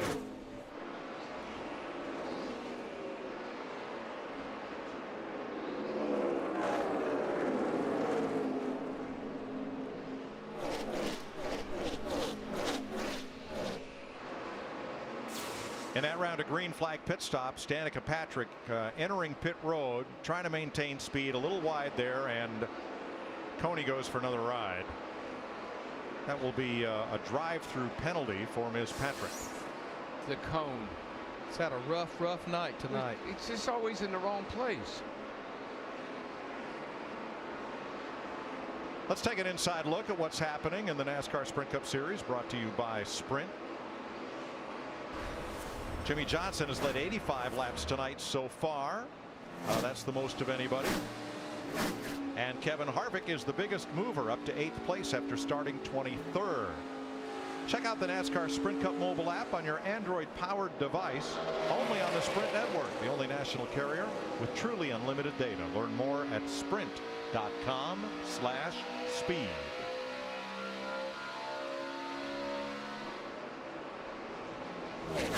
'79 laps and at least 1 pit stop to go. We've had 3 caution flags tonight. The first one didn't fly until lap 172.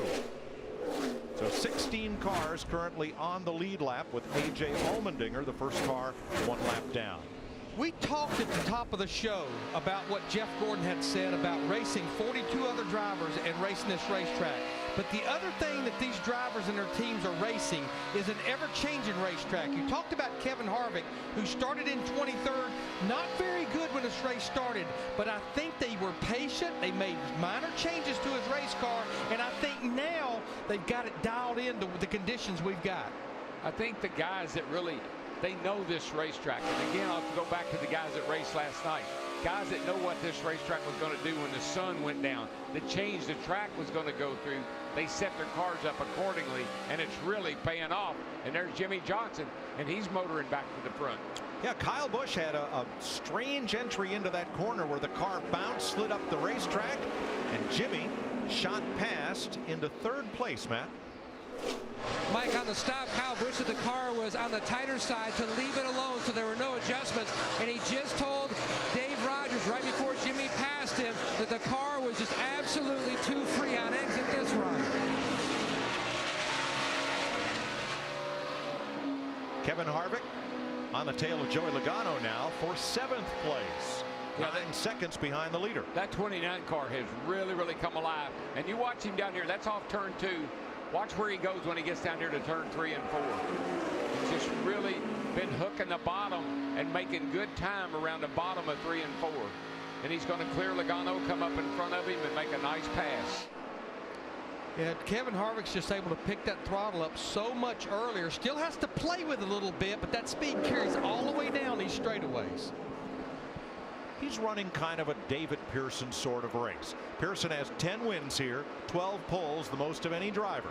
And David oftentimes wouldn't lead a lot in the early going. Harvick's nickname, the closer, could well have been applied to Pearson at a place like Darlington. I would say it's more like, where did he come from? Yeah, that too.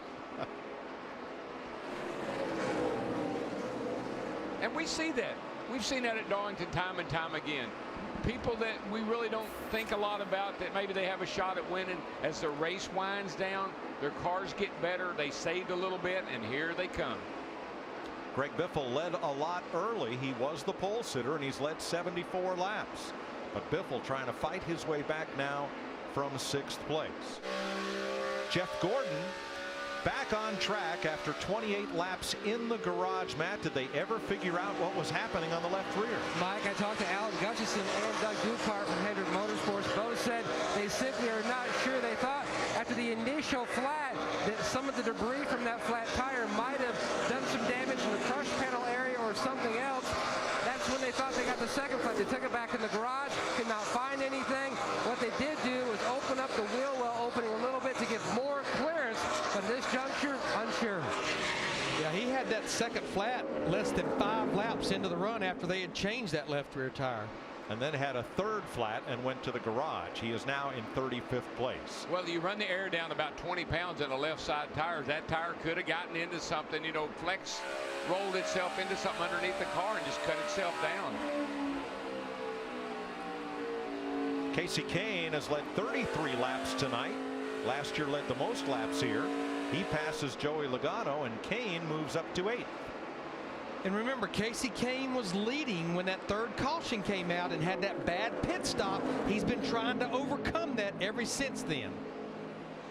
But now, Larry, the 5 car, Casey Kane, they've got some consistency going now. They're not out there struggling like they were early in the year. They've got this car figured out. They're starting to get top 5, top 10 finishes. He's really it looks a lot better the last several weeks. Yeah, 3 straight top 5s, and and around goes Bobby Labonte. Get off, get off, get off. Still under green. Labonte stops. Caution is out. 4th caution flag of the night at lap 298 for Labonte.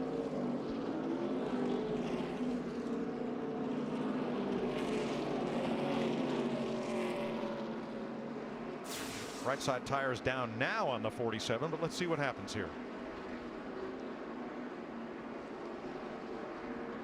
Just got loose on the exit of turn 4, and back just comes around with him.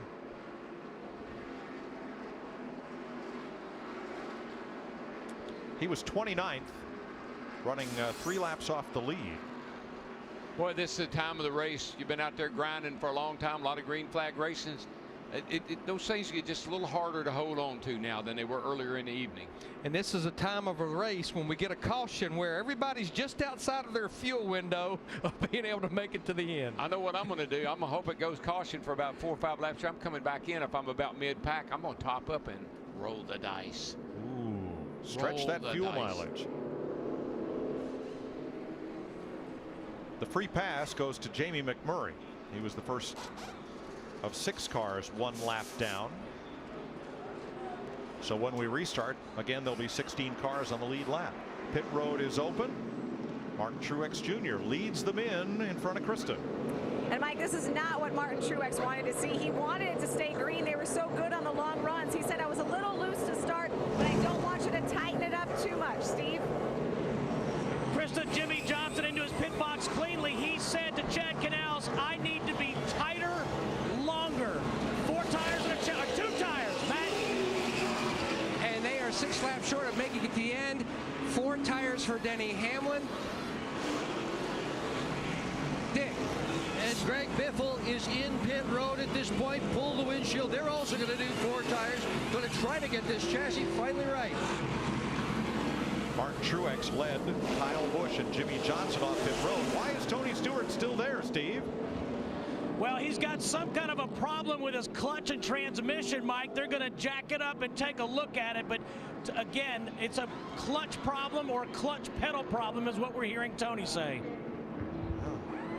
Yeah, at first I thought they were going to change the left side tires, a different strategy, but they were looking under the left side of the car.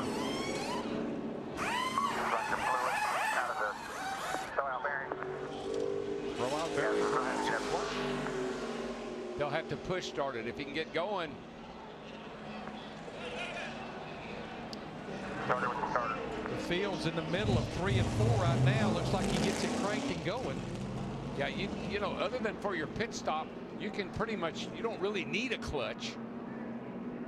Well, Stewart was in 5th place at the time of the caution. Down to Chris Myers. And let's get a quick recap, Mike. Jimmy Johnson has led the most laps, 85. But pole sitter Greg Biffle next on that list at 74. Danica Patrick went a lap down on lap 28 and a couple of laps down after that. You see how this looks before, and then once they start, that's the Darlington stripe. That's one of the best ever at Darlington, striping it up, and just about half the field has scraped against that outside wall. Marcus Ambrose been in it more than once. And you notice from the daylight to the darkness and dark days for Jeff Gordon, not 1 but 2 flat tires in the garage. He has returned but slipped back to 24th in points and fading. Meanwhile, Martin Truex Jr. 177 races since his last and only win. In pretty good position. Your thoughts on the recent round of pit stops? Well, most of the front runners took 2. Denny Hamlin, though, it's interesting to me, they didn't get any tires on a pit stop, didn't even pit, gain track position, but that time to pit road, they got 4 tires. You can see he's lined up just a couple of cars behind Truex, so 4 tires will be interesting to see if he can do anything with the 4 cars in front of him. 67 laps to go. Guys like Kyle Busch, Jimmy Johnson, a surprising and impressive run from Joey Logano. Joey Logano came here for his first time a couple years ago and finished in the top 10. Anytime you can do that means you get Darlington. You understand how to race here, and Joey Logano is proving that tonight. And Darrell, Larry, and Mike addressing Kevin Harvick, the closer. Is he in position for his first win of the year? Stay tuned. You're watching NASCAR on Fox.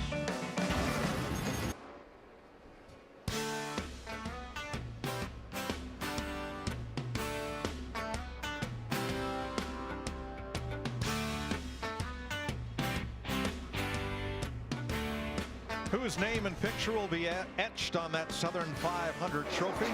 We are 65 laps from finding out. Taking the wave around, Allmendinger, Menard, Regan Smith, Almirola all getting back on the lead lap. 11 cars in all took the wave around. Matt Kenseth and Tony Stewart just came in to top off the tanks, Larry. 64 laps. Can anybody make it? Oh, I would not rule it out. You know, the race pace is getting faster, but the race pace, I think, will allow you to go further than what you maybe think you can go. We've got 6 drivers that went with just 2 right side tires on that stop.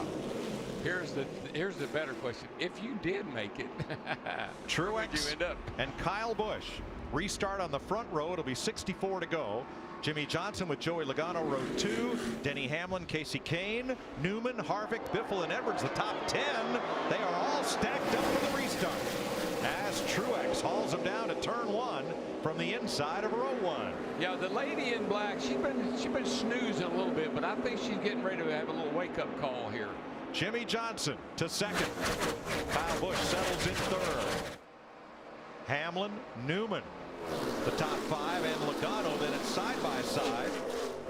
Inside of Kane is Biffle trying to fight his way back to the front. Then Stewart and Kurt Busch. pushing and shoving going on all back through the field here. Everybody trying to get a position. It's now or never. Biffle inside Logano. Slice, dice, 6th place. I believe that the Biff's got his car back up under him.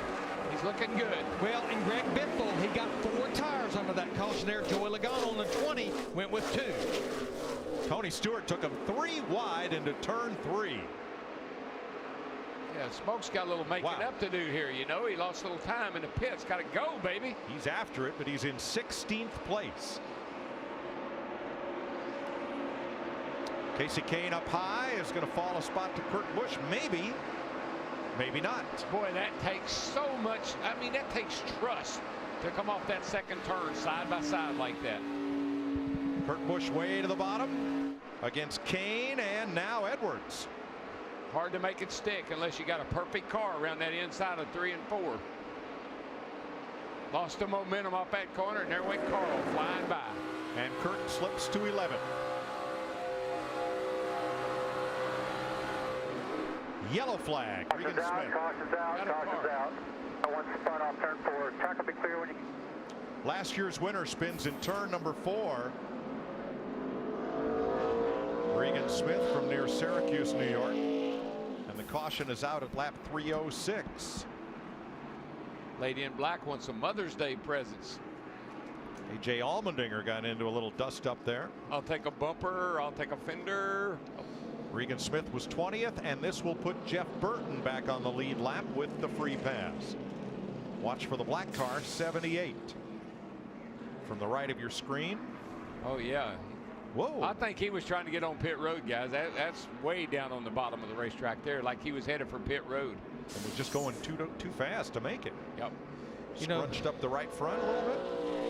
Yeah, I think that's maybe why he was obviously coming to pit road. I think he had been into the wall 2 or 3 times. We know he was in the wall earlier. Yeah, he's got some problems with the car. The nose is all crinkled up like he ran into the back of somebody or something. I didn't see any yellow paint on his nose, but we saw the back of Allmendinger's car all pushed in. Yeah, I think that's a mathematical equation. His front to his rear. Yeah, that works. Darryl, you were talking about waking the lady up. Joey Logano and Kevin Harvick, just before that caution, turned their fastest laps of the race. We got a lot of takers to pit road because now we are actually in that fuel window. Krista. There were a lot of shrugs down here in Martin Truex's pit. They didn't know what they were going to do. Chad Johnson, crew chief, said, bring it to us. They think they can make enough fuel. 2 left side tires for Martin Truex. Well, he gets out trapped behind Harvick. Matt? And Ryan Newman, all he's going to do is fuel only the call on the 39. Deb, what about the 5? 4 tires for Casey Kane. Junior fuel only too. Boy, varying strategies here. With 59 laps to go. They didn't even tape up the rear bumper on Allmendinger's car. Just let him go. And Regan Smith will get some surgery on the right front and the left front of his car. I'm thinking. Look at this. Yeah, Johnson stayed out, and he is going into hypermiling mode, shutting the car off and coasting the waves.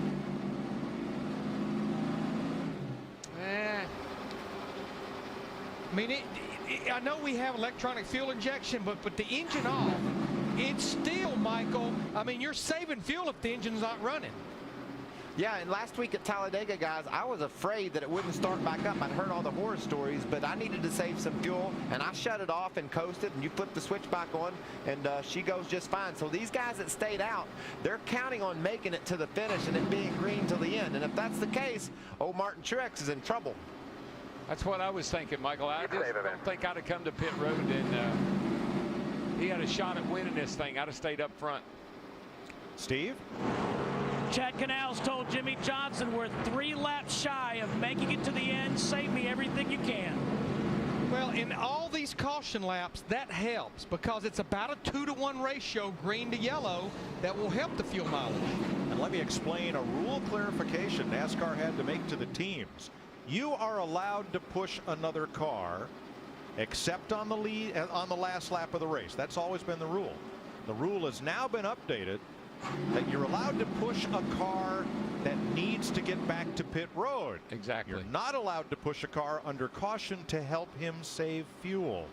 Not that Kyle Busch, right behind Jimmy Johnson, would push him, but if there was a teammate there or even another car of the same make, you might request assistance if you were in this position, but it's not available. At some point in time, I'd like to get with somebody and I'd like to know exactly how much fuel they think this saves. Well, if Jimmy Johnson makes it to the winner's circle, we'll know. Yeah, it's got to be minuscule. It can't be much, but then we're not sometimes talking about much either.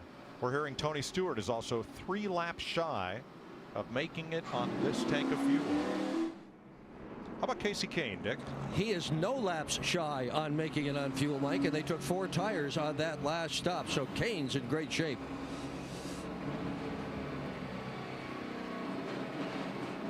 Matt, how about the 18? And the 2 Gibbs teammates, the 18 of Busch and the 11 of Hamlin, they were both before the caution 6 laps short. Now, Denny Hamlin's crew chief Darian Grubb told him, we are right on our window. That's why they stayed out, because if they pitted, they could have topped off and been good to go for a green-white checker, but then they would have lost all of that track position. I'm just going to say that I think they're not going to have to worry, because I believe there will be another caution or 2, and they will be able to save their fuel under the next go-round. Matt Kenseth's team reports he is 1 lap shy of making it.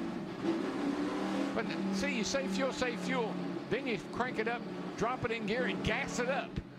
Here's the neat thing, though, Darrell. After the race, the engineers will be able to download the data from the electronic control unit and look at it on their laptops, and they'll be able to determine, does this help? What Martin Truex and team have to say about all this. Here's the deal. You've got 4 fresh tires. You're P11. Everybody in front of you is saving like crazy, 4 to 5 laps short. If it goes green, I mean, we're set ready. But if it don't, we ain't going to be able to pass them. That's the driver. That's what I would be saying. Ryan Newman, currently 9th, is the first car who pitted under this caution. So the 8 in front of him.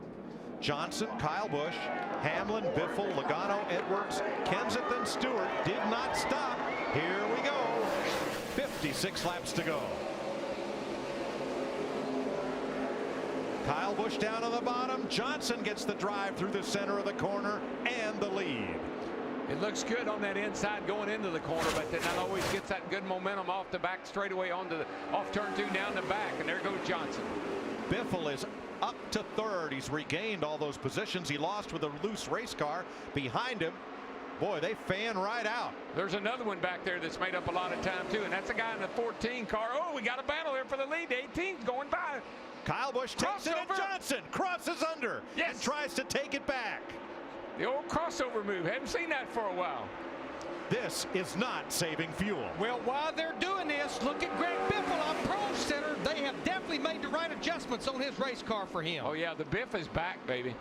But I tell you, another guy's back, and he is coming in a hurry, too, is that 14 car, Tony Stewart. This is the best, man, this is the best part of the race. All of a sudden, everybody's a player.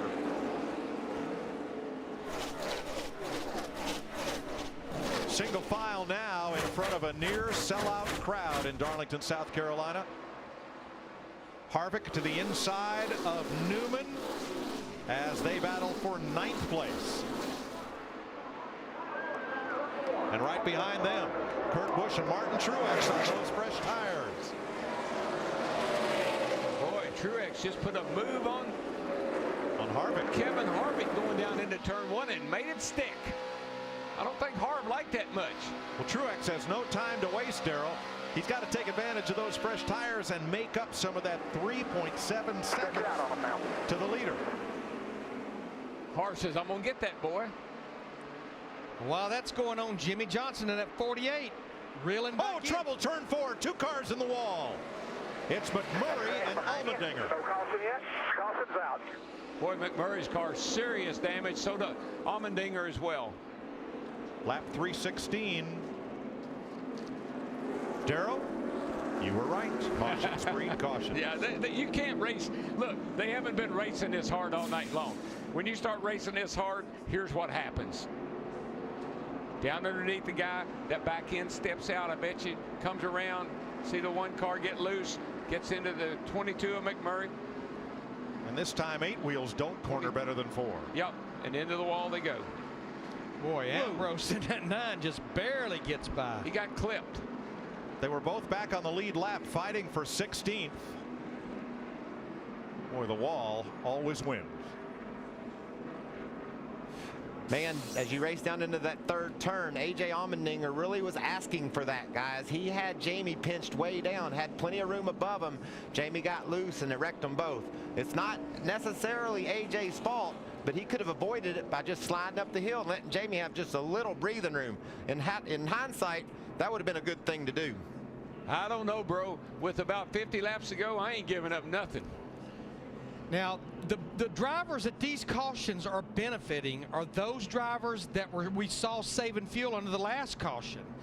There's about 7 of them out there that we know they're a little bit close on fuel. Oh, they're fine now, Larry. This is all good. Now, the old conventional wisdom, as Jimmy Johnson coasts along with the carbureted car, each caution lap burned about half as much fuel as a green flag lap. Does that ratio still hold? It's still, with the engine running, it's still about 2 to 1, Mike. Yeah, I mean, we got the same engine. And right. This engine's going to burn just as much fuel as it ever did. So, you know, like Larry says, if it's not running, it's not burning fuel. But I'm just not sure about turn it off, turn it on. Seems like I do damage to the engine. Steve? Chad Canals told Jimmy Johnson, we're going to have to stay out. We've made our bed. You know, they can't give up the track position. Jimmy just said 10-4. Jeff Burton and Dale Earnhardt Jr. among the lead lap cars on pit road. Yeah, Martin Truex with his 4 tires, he made up 1 spot. You know, a lot of today's cars have stop-start technology where when you come up to a traffic light and you stop, the engine turns off, and as soon as you either depress the clutch or take your foot off the brake, the engine restarts.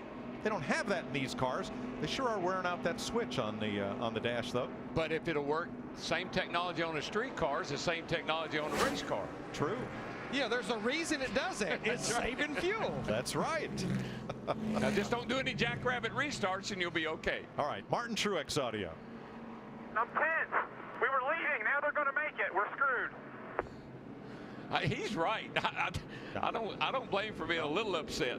I'm not sure he's right, Darrell, because if they get a long green run from here, who's been the best on long green runs? Martin. But we now, don't. Can he make up 9 positions? That's the question. We don't have long to go, though. That's the problem. How about Denny Hamlin's team on this caution? Turn your engine fan on, open your blue switch back up, get her cooled down and save fuel here. Pits are open, staying out, of course, staying out. I like that code. Turn on your blue switch. There's a lot of switches in there. I have no idea what's the blue switch. They got more pumps on these things. They got an auxiliary pump and a regular pump and a swirl pool, and I know they got all kind of things back in the fuel cell now. Check that cap on Darian Grubb, honoring Cale Yarborough, one of this year's NASCAR Hall of Fame inductees. Grubb, last year's champion crew chief with Tony Stewart, has moved over to Denny Hamlin and found good success this season.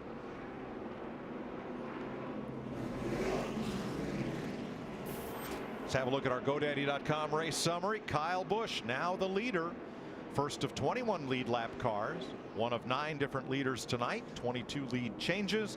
And now the caution count stands at 6 for 29 laps. When they get the green next time by, 48 laps to go. Yeah, that's a good little run here to the end, but we're going to have more cautions. When you group them up like this at the end of the race at Darlington, you're going to have cautions. Now, last restart, we had Jimmy Johnson and Kyle Busch do crossover racing, trying to see who could establish a lead. Busch has elected the outside lane. Is that a good choice? It worked for him, yeah. I think it is. You get that nice, you sail off into one, and you get that outside line going. You got the momentum off of 2, and I think that's a great move. So it's Busch against Johnson, Toyota against Chevrolet, Ford against Toyota in row 2. That's Biffle and Hamlin. Then Stewart and Edwards, Kenseth, Logano, Newman, and Truex. Green flag with 21 lead lap cars racing for the win. 48 to go. 40 in Darlington. See, it looks good right there going in the corner, but right here is where that outside really pays off. See that nice big run you get off turn 2. Whoa, he got up a little too high, but he held on to it. Jamie McMurray down on the apron as everybody comes through, and Stewart battles Biffle and Hamlin. Tony Stewart in that 14 is a man on a mission right now. He's never won here, but he sure wants to. 3 cars under a blanket for 3rd place.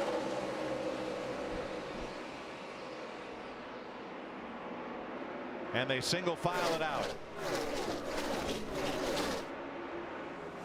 McMurray made it around to pit road, so there are 20 lead lap cars. Now Stewart goes after Biffle for 4th place. Yeah, he got the run off of 2. It took him all the way down the back straightaway, but here comes Biffle fighting back. And Logano's been in the wall in turn 4, but continues. That's pretty hard lick too. A lot of smoke, a lot of damage to the right side of the 20 car. About to find out right here how bad it is. Looks okay.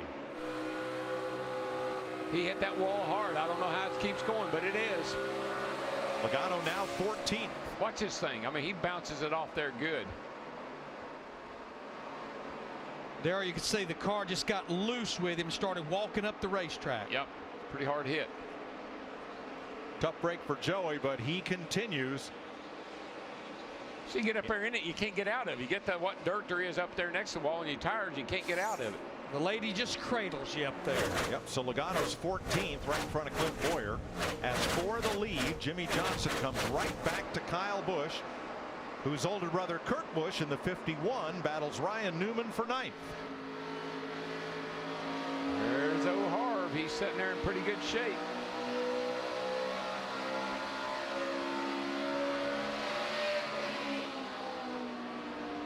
Casey Kane moves past and into 11th in the number 5. Casey Kane, one of the drivers that came to pit road on that 5th caution and got 4 fresh tires on his 5 car. For the lead, Jimmy Johnson goes after Kyle Busch going into turn number 3. Hard to make it stick off the bottom of that corner, but he does have a nose alongside. Is it going to? Yes. That would have been a perfect place for a crossover, but they both went in a little hard. Looked like Busch's car. Save your stuff a little bit. Looked like Busch washed up and he couldn't make the crossover. So Johnson back to the lead.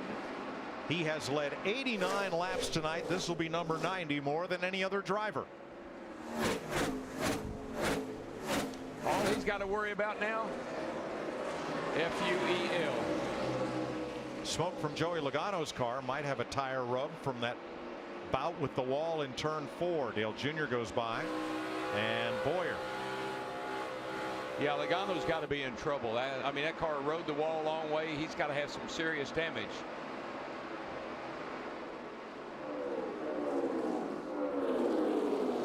You know, Jimmy Johnson in that 48 is starting to pull away from Kyle Busch in the 18, and now Denny Hamlin, who just ran his fastest lap of the race about 3 or 4 laps ago, he's coming into the picture working on his teammate Kyle Busch. Well, Denny Hamlin finished second last night. Probably like to move up a spot tonight. 41 laps to go in Darlington. Jimmy Johnson leads Kyle Busch by a little less than half a second.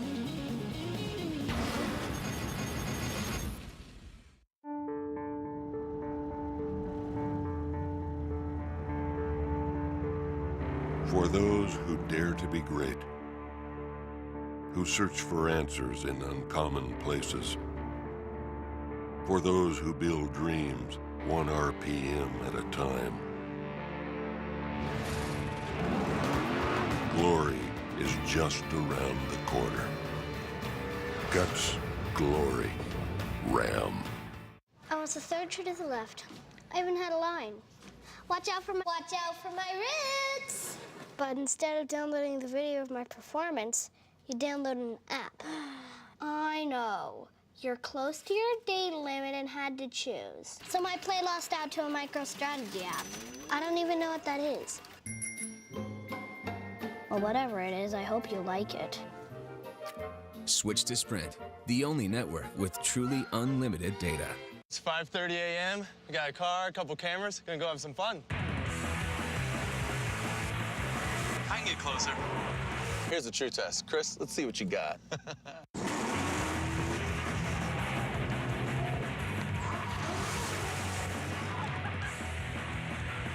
Drink NOS, now with Complex 6 for high-performance energy and enhanced mental focus. Find NOS at your nearest Dollar General store. Got a fresh new start. It's a brand new day, and I got lots of love to give away. It don't matter if it's raining, nothing can faze me. I make my own. Remember everything your yard needs every single spring. Just one of the many ways My Lowe's revolutionizes managing your entire home. Sign up at Lowe's.com. Lowe's, never stop improving.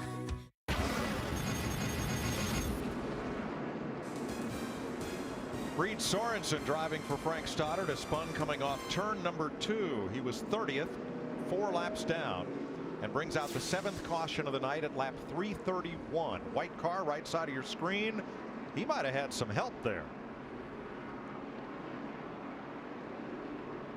Maybe. Jeff Gordon, 24. Or Sorensen got real loose right in front of Jeff Gordon. Not sure from that replay which. Travis Kvapil gets by on the high side. Look at that thing just slide forever. See what happens here. Whoops. Kind of hard to say. I think he just got loose, Darrell. Yeah, probably.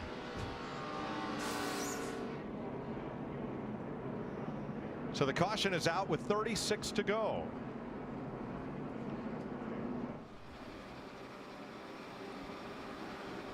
Well, I still think that the drivers at the front, like Jimmy Johnson, just like his crew chief Chad Canals told him a while ago, we've made our bed now. We've got to lay in it. We've got to stay out. But this is working, man.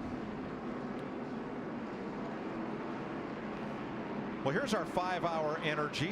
Big move of the race. It's not the fastest move of the race, but it might be a game changer. Jimmy Johnson going into economy mode, eco mode, as it were, to save fuel. Will that be a winning strategy? We'll see. On pit road, Burton, Boyer, Newman, Logano, Almirola, and Harvick, among others. Some games being played down there at the entrance of pit road. The 18 car faked. I think he was trying to draw people down pit road with him. Watch him. He's here. It's like he's going to. I'm going to sneak in here. Maybe not. Nope. As long as you get back out before you get to Mr. Orange Cone, you're in good shape. Paul Menard also came in, and so did Carl Edwards. There's Edwards leaving.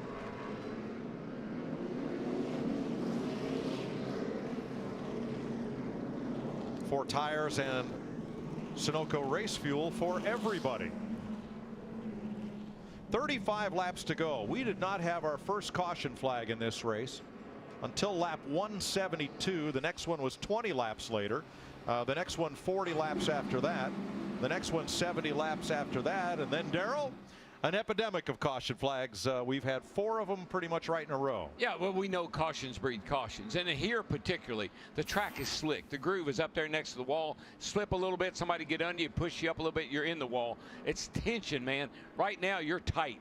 It's time to go, and everybody's in your way. You're going to run over somebody if you're not careful. Larry, all this fuel saving now with as many cautions as we have, is it going to matter? No, I really don't think it is. And I think you're going to see those 3 drivers at the front, Johnson, Kyle Busch, and Denny Hamlin. I think they're going to have a dogfight here. We go back racing. Hey, boys, happy Mother's Day, Mom. Yep. Margaret. Happy Mother's Day. Happy Mother's Day. Happy Mother's Day. Can't tell you who's going to win it, but it's going to be exciting here. 34 laps to go as we get ready for the restart next time by. 21 cars on the lead lap.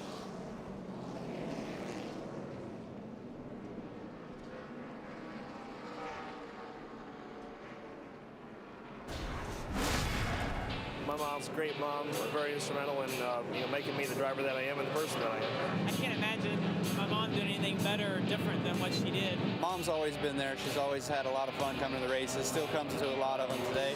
I would definitely consider myself a mother's boy. She thinks I do no wrong, so let's just keep it that way. Happy Mother's Day to all of our wives and mothers. Oh, yeah, to Stevie, too. Yeah. as we get ready for the restart. Well, Brad Keselowski took a wave around a while ago and now gets the free pass. He's back on the lead lap. Tell you who that caution was a big break for, Joey Logano on that 20, because he was about to get in trouble after slapping the wall a couple of times, still on the lead lap. So Jimmy Johnson elects the outside. He and Kyle Busch will bring him down for the restart with 33 to go. Hamlin and Stewart, Biffle and Kenseth, Truex and Busch, Kane and Earnhardt are the top 10. That outside is good for that momentum off of 2, but if you can stay, if Kyle can stay with Jimmy, might be trouble. Green flag. Oh yeah. Johnson half a car length advantage.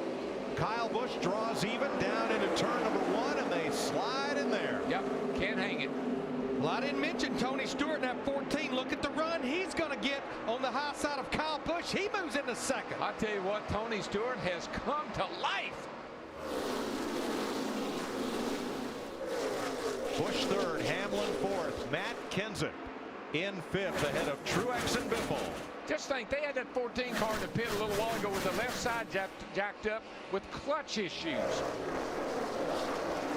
And Kenseth in the top 5. Where's he been all night?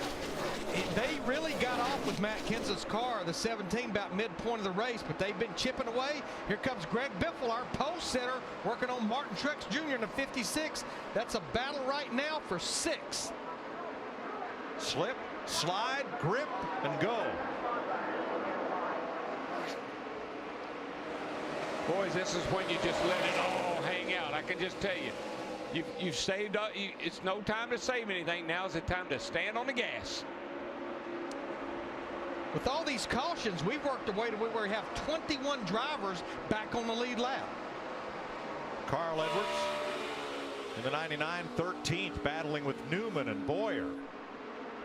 And they were almost 3 wide off the corner. There and in front of them.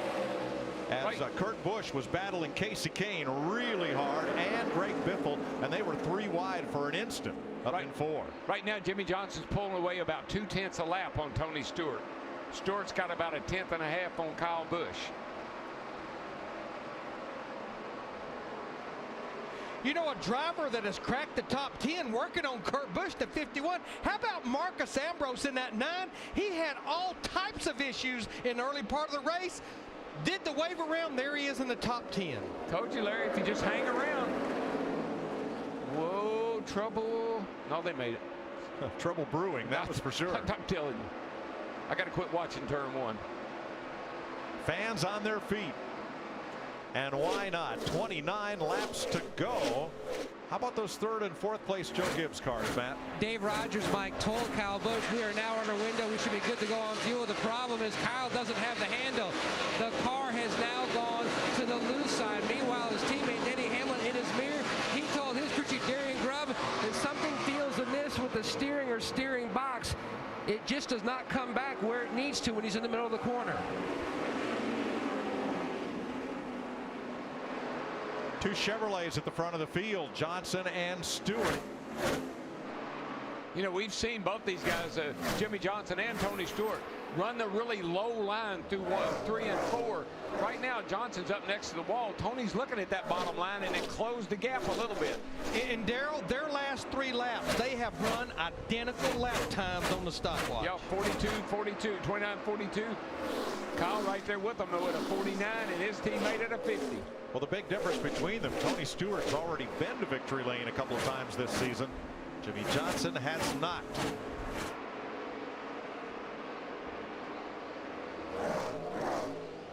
However, Johnson's won here, and Tony Stewart, 19 trips to Darlington, no checkered flag. The storylines with those 2 drivers right there. We know Jimmy Johnson would love to be the driver to deliver Rick Hendrick that 200th win. And then, as you mentioned, Tony Stewart, only racetrack outside of Kentucky he's never won a Sprint Cup Series race at. There's 2 things you can think about.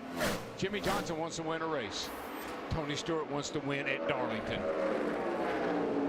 Well, the motivation meter is pegged for those 2, and they are pulling away from Kyle Busch by about 0.2 of a second a lap. 25 laps to go in Darlington. You're watching NASCAR on Fox.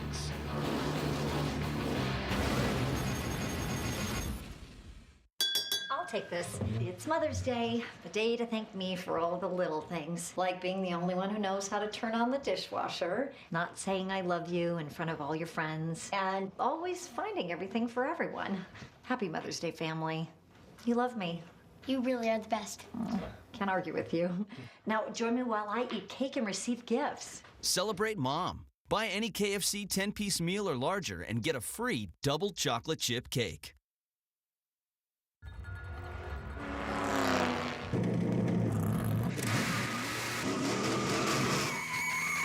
Whoa! Dad, where'd you get that? Oh, you won't believe what just happened. Don't tell me you got the last Diet Dew. Yeah. I love the taste of Diet Dew. What do you want for it? Deal. Diet Mountain Dew. Yeah, it tastes that good. Hey, hotshot. Meter's running. Agents, I'd like you to meet Casey Kane. Hey, nice fire suits. Custom tailored. Just like the personalized coverage you can get by working with a farmer's agent. Oh, no. No, no. Oh, fire suit. Oh, hey, Kate.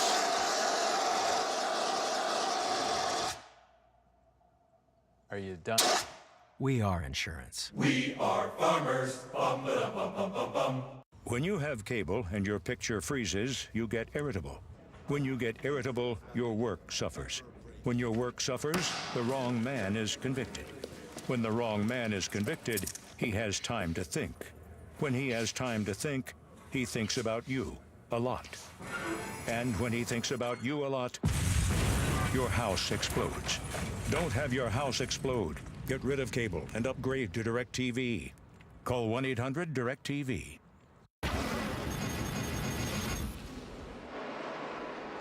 There's the lead, Jimmy Johnson to Tony Stewart from our aerial coverage from DirecTV. Only DirecTV gives you dedicated driver channels, so you never miss a second of your driver's race. Call 1-800-DirecTV. 20 laps to go. In the Bojangles Southern 500 at Darlington, Jimmy Johnson leading Tony Stewart by 0.6 of a second. Kyle Busch 1.8 back, then Denny Hamlin and Matt Kenseth the front 5, then Martin Truex and this battle. Casey Kane and Carl Edwards for 7. And Mike, you've been out here 3.5 hours. I mean, driving hard tonight, and now you've got to be at your very sharpest, at your very best, if you're going to pull off this win. I think one thing going on right here, Carl Edwards in that 99, one of about 8 drivers that came to pit road on that last caution. Much fresher tires than Casey Kane. He's just going to take the spot away from him. Edwards trying to seal 7th spot and does. Tell you what, some of those guys that did come in and take tires, if we should get a caution. How about Kurt Busch in that 51, driving for James Finch's unsponsored team? Hasn't had great pit stops, but he has driven his heart out tonight to stay in the top 10. Last week, he had a car that could have won last week, and he got spun out late in the race. Too bad there, but he's done a whale of a job tonight. I really am impressed with the drive he's made. And he started right when the green flag dropped. I saw a car, a red and white car going up the outside, passing cars left and right. Yep. It was Kurt. Now, with 17 laps to go, even with all these cautions, we're still hearing that Chad Knaus is telling Jimmy Johnson possibly save some fuel because, Darrell, we're looking at the lap times. We've talked about it. They've not slowed down that much. Now, remember, Tony Stewart on that same caution that Jimmy Johnson pitted, Tony came back to pit road 3 laps later and topped off with fuel. Jimmy can't. What's he going to do? I mean, you're in a box. It's like they said, we made our bed. You can't back off. You can't you can't slow down and let the 14 take the lead. So you got to go hard and hope you make it. Carl Edwards had a chance at Martin Truex that time for 6th place.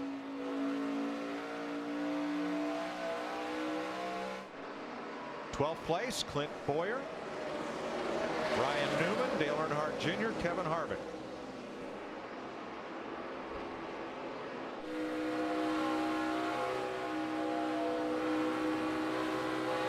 Ryan Newman and Clint Boyer, the 39 and the 15, they both, like Carl Edwards, came to pit road on that last caution as well and put 4 tires. tell you that those lap times up there, those first 3 cars, and Kyle Busch that time has really started to catch back up, and now he's the quickest car by quite a bit out of those first 3 guys. And all of a sudden, that car that was a little loose, it's tightening up. Kyle Busch is coming to the back up to the back of Tony Stewart. He is, Darrell. He's gaining on the 2 leaders. It'll be 13 laps to go as they come around. And Dale Jr. goes past Newman and moves up to 13. But I think this makes such a statement as we got Truex. Got in the wall pretty hard there, Larry. Yeah, right now he's in the 6th position. He's under fire from Carl Edwards in the 99 as Carl goes to the outside of Casey Kane, taking advantage of those 4 fresh tires. Now with 13 to go. Here's what happened to Truex. Yeah, that's just, you know, that's a driver that I think is a little frustrated and just maybe overdrove his car a little bit. He's obviously not happy with the call they made to bring him into pits, and he's just really, I think he's letting his emotions get it to him a little. And right now, the fastest car on the racetrack is Denny Hamlin in 4th place, trying to gain ground on the front 3 of Johnson, Stewart, and Kyle Busch. It's almost like Tony Stewart caught Jimmy Johnson, but now Johnson has picked it back up. But here's a guy that is picking it up, is Matt Kenseth in that 17. He has, Larry, and I've been watching his lap times. He's fast, but he's going to run out of laps. Or unless those other guys run out of gas. 11 to go. I don't think Tony has to worry about that. I'm not sure about Jimmy. Johnson has opened it up now to almost 9/10 of a second on Stewart.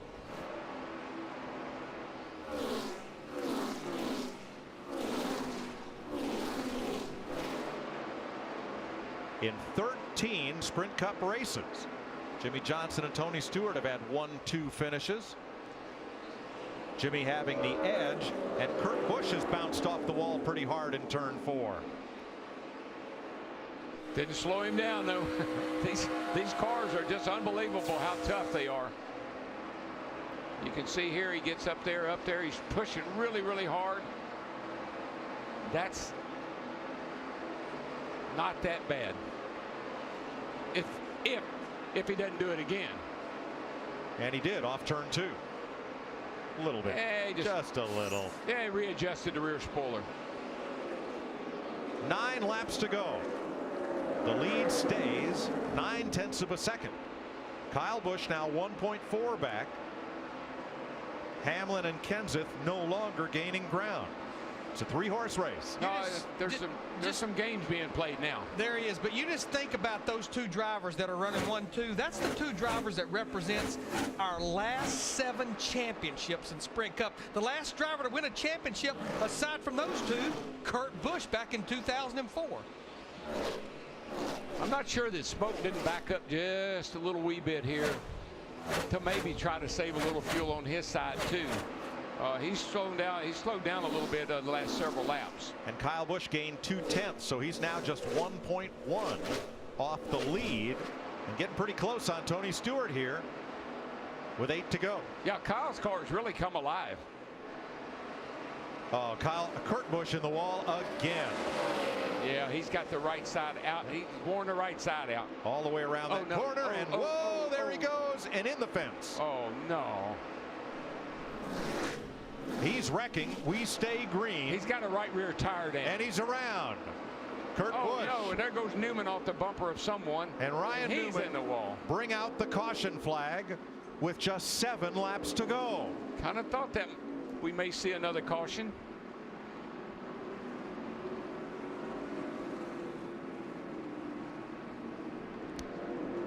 There is some drivers just licking their chops right now. I would say in particular Matt Kenseth, Martin Truex Jr., and Carl Edwards. Well, Truex has been in the wall, but I think Matt Kenseth, he's sitting in a pretty good shape. Jimmy Johnson did not want to see that. Poor Kurt Busch trying to hold on to that car. He's used up the whole right side of it, just trying to get it to the finish line. And here's what happens. He gets in the wall. And then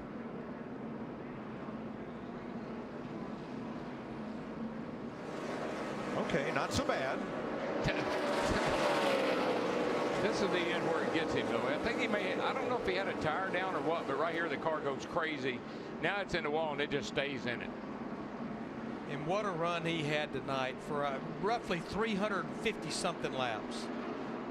And around he goes, and you saw Newman sliding by fast. Yeah, somebody ran in the back of Newman and spun him around. And Newman has to come to pit road. And we've got some more takers. Kevin Harvick is in. Dale Earnhardt Jr. is in. Jeff Burton, Almirola, and Keselowski. All cars near the back end of the lead lap. Have nothing to lose by stopping. They're banking on some green-white checkers, I think.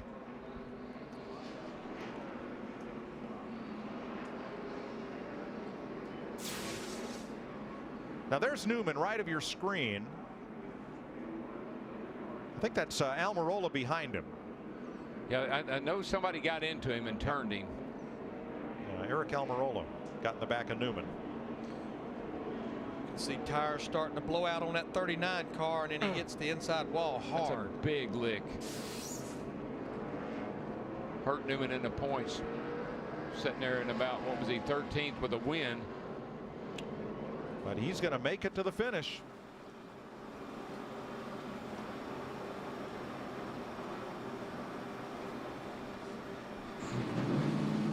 Long distance through the corners like we talked about.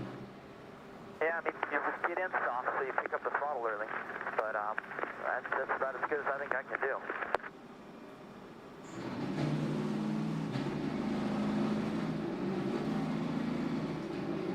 Boy, I tell you what, I'd be sweating. I'd be sweating this restart. You're going to go in there. He's probably going to take the outside. You're going to sail it off into one. You're going to have Tony Stewart right alongside of you. You've got to beat him off turn 2. And if there's been any driver that has had a car tonight that works the bottom good, it has been Tony Stewart in that 14. The only thing I'm not sure about is his clutch. If he can get through the gears all right, that's the only thing I'd be worried about if I was Tony Stewart. Well, we could be one restart away from the checkered flag here in Darlington, Chris. And Mike, the track that the drivers hold in high regard, and two guys with the 8 championships between them, and 13 previous times Tony Stewart, Jimmy Johnson have finished 1-2 with each other. Jimmy having 6 wins, Tony Stewart having 6. What do you make of this restart? Wow, this is intense. You know, we talked earlier, Tony Stewart got his car dialed in, had some problems on pit road with his clutch, has charged back through the field. I think he's been saving a little bit of something, Chris. Maybe he gets pinched down on the inside. Jimmy Johnson takes the outside on this restart, but I still like Tony Stewart's chances. How much of a player Kyle Busch, Denny Hamlin, those Joe Gibbs Toyotas at 3 and 4? You've seen these guys. They're going to get side by side. Cars get loose. I wouldn't rule out anyone inside that top 5 or 6 getting a chance to win this baby. All right, in the meantime, Mike, hanging on 199 for Hendrick Motorsports and Jimmy Johnson with that chance. What he has said before about that, what messes with my head is when we've had chances to do it for Rick Hendrick and we haven't been able to, and he has that chance. And look at him still working that thing, turning it off, saving any gas he can, doesn't want to leave anything to chance. That shows you how hard these are to win. You've got to do everything as a driver. Do pit road perfectly. Switch your engine off if you want when it's time to. And that man there, Rick Hendricks, hanging on that 200th win. They have laid out the strategy. It's been 17 races. We'll see if it happens. And of course, Jimmy looking for his first win of this season. He picks the outside. This restart will be the key to see if they can get that 200th win. Rick just got here.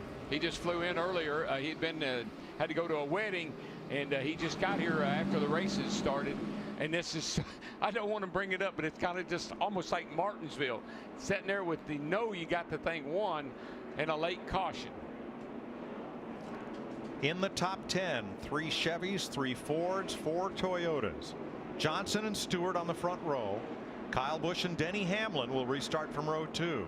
You know what's going to make the difference? Somebody, either Kyle's going to push Tony Stewart on this start to get him going, or else Denny Hamlin's going to push Jimmy Johnson to get him going. But you can bet you there's going to be some contact on this restart. 21 cars on the lead lap.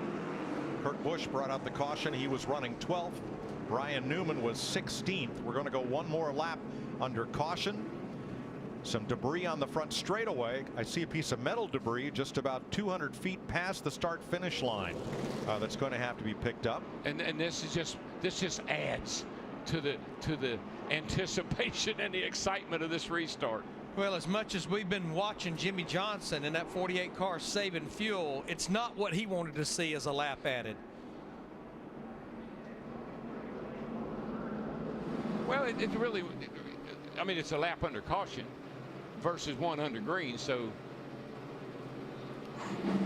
now we're on green, white, checkered. Don't like that. No. Didn't think you would. Daryl, just think, you race all night long, 500 miles for this chance, and these guys are going to be desperate. This is a win in the Southern 500 at Darlington. Gas is an issue. Tires are an issue. Some of the guys back 6th, 7th, 8th have fresher tires. Can they charge up through there? This is going to be intense. I think that's all. I don't know what's going to happen at the back or the middle, but I do know that the big deal is going to be at the front. Well, some drivers, some teams are worried about fuel. Kyle Busch is thinking about food. I'll take something really good to eat after this thing's over. I'm starving. I'll just chew you another piece of double mint. You'll be all right. 2 laps to go. 3rd green, white, checker finish at Darlington in this track's history. Jimmy Johnson trying to hold off Tony Stewart and score his first victory of the season. This will be our first attempt at a green, white checker. If the leader comes around and takes the white flag under green, the next flag ends the race. I don't feel real good about that happening. Headed for the restart zone. Here we green flag. And Johnson's on it. Stewart's going to have to deal with Hamlin into the corner, and Truex right there with Kyle Busch. 3 wide into the corner. Ambrose makes a 3 wide pass into turn 1 as Jimmy Johnson scoots away. And Denny Hamlin in at 11 got a great run off turn 2. He takes the 2nd spot away. I think Tony may have had a little problem on that getting through the gears, Larry. Stewart sits 3rd. The battle right behind him. Kyle Busch settles in front of Truex. White flag, 1 to go. Got enough gas to make it? Oh, yeah, we're in good shape on gas. He'll make it around, but will he get there first? Oh, yeah, he's got a nice, he's got a comfortable lead. He's in good shape. Jimmy Johnson sails off into turn 3. Hamlin is going to have to deal with Stewart for 2nd.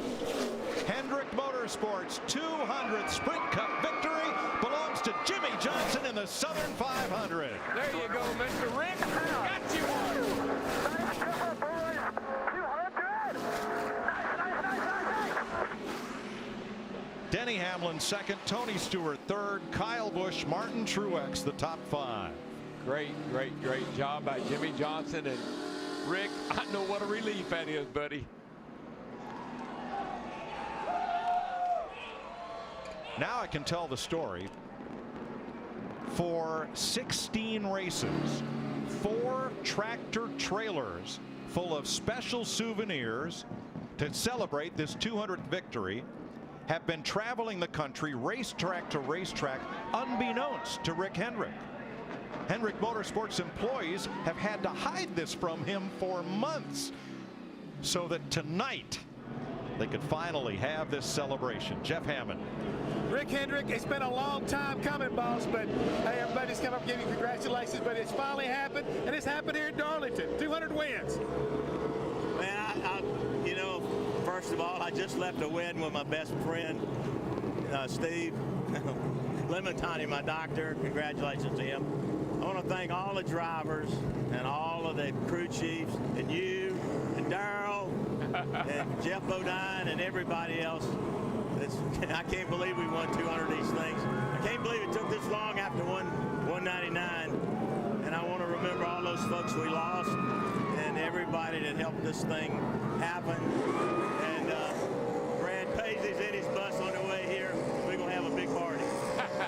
It's going to be a party for sure here tonight. But again, I never see you have much emotion on top of this box. I seen you walking up down pit road before the end. It looked like it was just like you had to get away. You had to walk off the tension.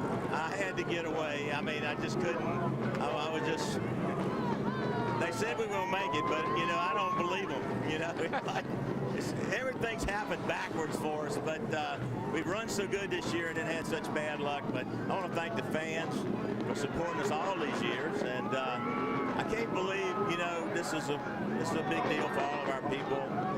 Linda, I just left you, baby. I love you. I'm sorry you weren't here, but man, you know, I'm kind of numb, but I'm glad it's over. I think we're going to win a few more now, but the Jimmy Lowe's, all our sponsors, you know, people have been with us forever. I know I'm taking a long time, and I hope it's okay. Hey, you can get 200 wins. It's okay, but go celebrate. And you know, we think about all the ones we lost, and I'm thinking about Chris tonight. And I want to tell him that when we put our hats on backwards for our guys, we're putting our hats on backwards for his son, too. We appreciate that. Go enjoy yourself, sir. Well earned, guys. Back to you. Thank you, Jeff.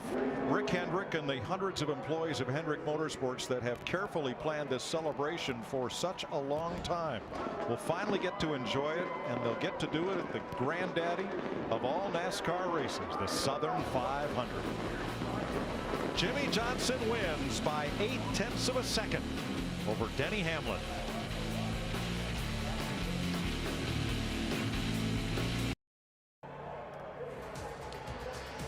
We welcome you back to Darlington Raceway, and one of the pillars in the sport, Rick Hendrick and Hendrick Motorsports, as we celebrate with Hendrick Motorsports on our Sprint post-race show. You're watching NASCAR on Fox.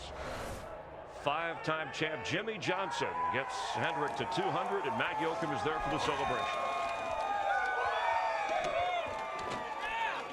Back in June of 2001, Rick Hendrick got his 100th win with Jeff Gordon at Michigan on Father's Day weekend, and a big hug from his driver. Special moment as they record win number 200. And what better place and more special place than NASCAR's oldest super speedway and the Southern 500. This is a special one, Jim. Oh, without a doubt. You gotta love that man. He just said 200's great, but let's go get 250. So it tells you where his head is. I love it. Oh man, what a day. Just a very fast race car. I gotta thank Chad and everybody at Hendrick Motorsports for an awesome race car. Cobalt Tools Chevy was bad fast. We had a little pit thing that went awry earlier in the race, but we still worked our way back up there, and you know, had a great race car and won the race. It's the Southern 500. You had a Hendrick car battling you for the restart. Tony Stewart, 2 champions, and then you had throwing the fuel mileage, a lot of different drama coming down near the end. And it really was a lot of drama. And in a fuel mileage race, when you see that 14, you always second guess yourself because he's so good at it. I was really concerned, you know, and I was just pacing myself in the mirror on what he was doing. Hope that I'd saved enough. I felt like I did a good job, and certainly did, but there were a lot of hungry drivers out there, including Tony and Kyle, and a lot of guys that want to win this race. So it's very special to me. This race is so special, so great. Darlington is an awesome racetrack, and just pumped, man. Happy Mother's Day to my mom, my wife, mother-in-law, all the mothers out there. Tomorrow's going to be a nice day just to chill out and savor this great victory. So many iconic names have pulled their car into victory lane here at Darlington. Jimmy Johnson does it a second time.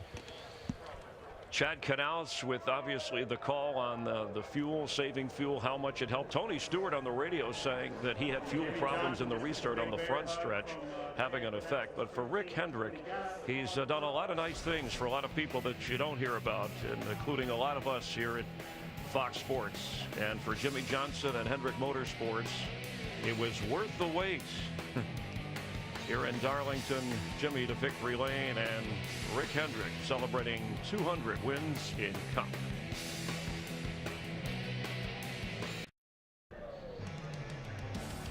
Our aerial coverage here in Darlington provided by DirecTV, and that's the victory celebration for Jimmy Johnson. 56th Cup win for him, alone on the list, 8th all-time, moving ahead of Rusty Wallace, and a big 200 for Hendrick Motorsports.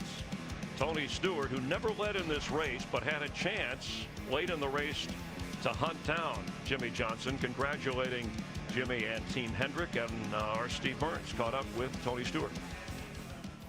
Well, Tony Stewart, you guys had to overcome a lot tonight. Did you run out of fuel on the final restart? Yeah, I did. It was, I had hit the fuel pressure light had went down, or the light was blinking when we got the one to go, and so I had to go down to the apron, and it caught on the back stretch, but then we got just past the center 3 and 4, and the light was down to 20 pounds again, so it laid down all the way down the front stretch, and we lost second because of it, but I'm pretty happy to come out of here with a third tonight, and really proud of Rick Hendrick and everybody at Hendrick Motorsports. They deserve this 200th. Thank you, Tony. Thanks, buddy. Checking points, and we've been running the results of this race on the crawl, but Greg Biffle, your points leader, coming in, tightens up a bit with Matt Kenseth just 2 behind, but Jimmy Johnson skyrocketing up, and after all that he's been through from the start of the year with the Daytona 500, the appeal, in excellent position getting that win. That shows you why they won 5 championships in a row. They've overcome a lot to be in contention for not only making the chase, but they've got the speed in that car to win this championship again. With Michael Waltrip, Chris Myers in this. In the 51, you see Kurt Busch as the race winding down. This brought out the last caution here. Ryan Newman in the car right behind, 39. Ryan gets hit when he slowed down to avoid Kurt Busch. Really, that wasn't Kurt's fault as much as anything. It just was a racing accident late in the race. He spun out. Another crew member, one of Ryan's crew members, comes over to Kurt Busch's team and starts voicing his displeasure, and then on pit road, watch this. Yeah, this is after the race is completely over. The drivers aren't necessarily involved, although we did see Newman go over and talk to Kurt Busch. Remember, it was a year ago after the race, one of those in your face with Kyle Busch and Kevin Harvick. This time it's team members of Kurt Busch and Ryan Newman. That's just Southern 500 emotion. Like you said, we saw it last year with Harvick and the other Busch, and now tonight the crew guys are getting into it. The drivers had a conversation after the race, Ryan and Kurt, and they seemed fine with what happened. Then the crews got involved. Meanwhile, Michael, Denny Hamlin finishes second behind Jimmy Johnson, just ahead of Tony Stewart, and Steve caught up with Denny. Well, Denny Hamlin finishing second tonight. Describe your evening. Yeah, relatively uneventful. I mean, we got a Darlington stripe. I try not to get one here, but sounds like it's getting exciting over there in turn 4. But for me, proud day for our Sport Clips Toyota. I got to thank them.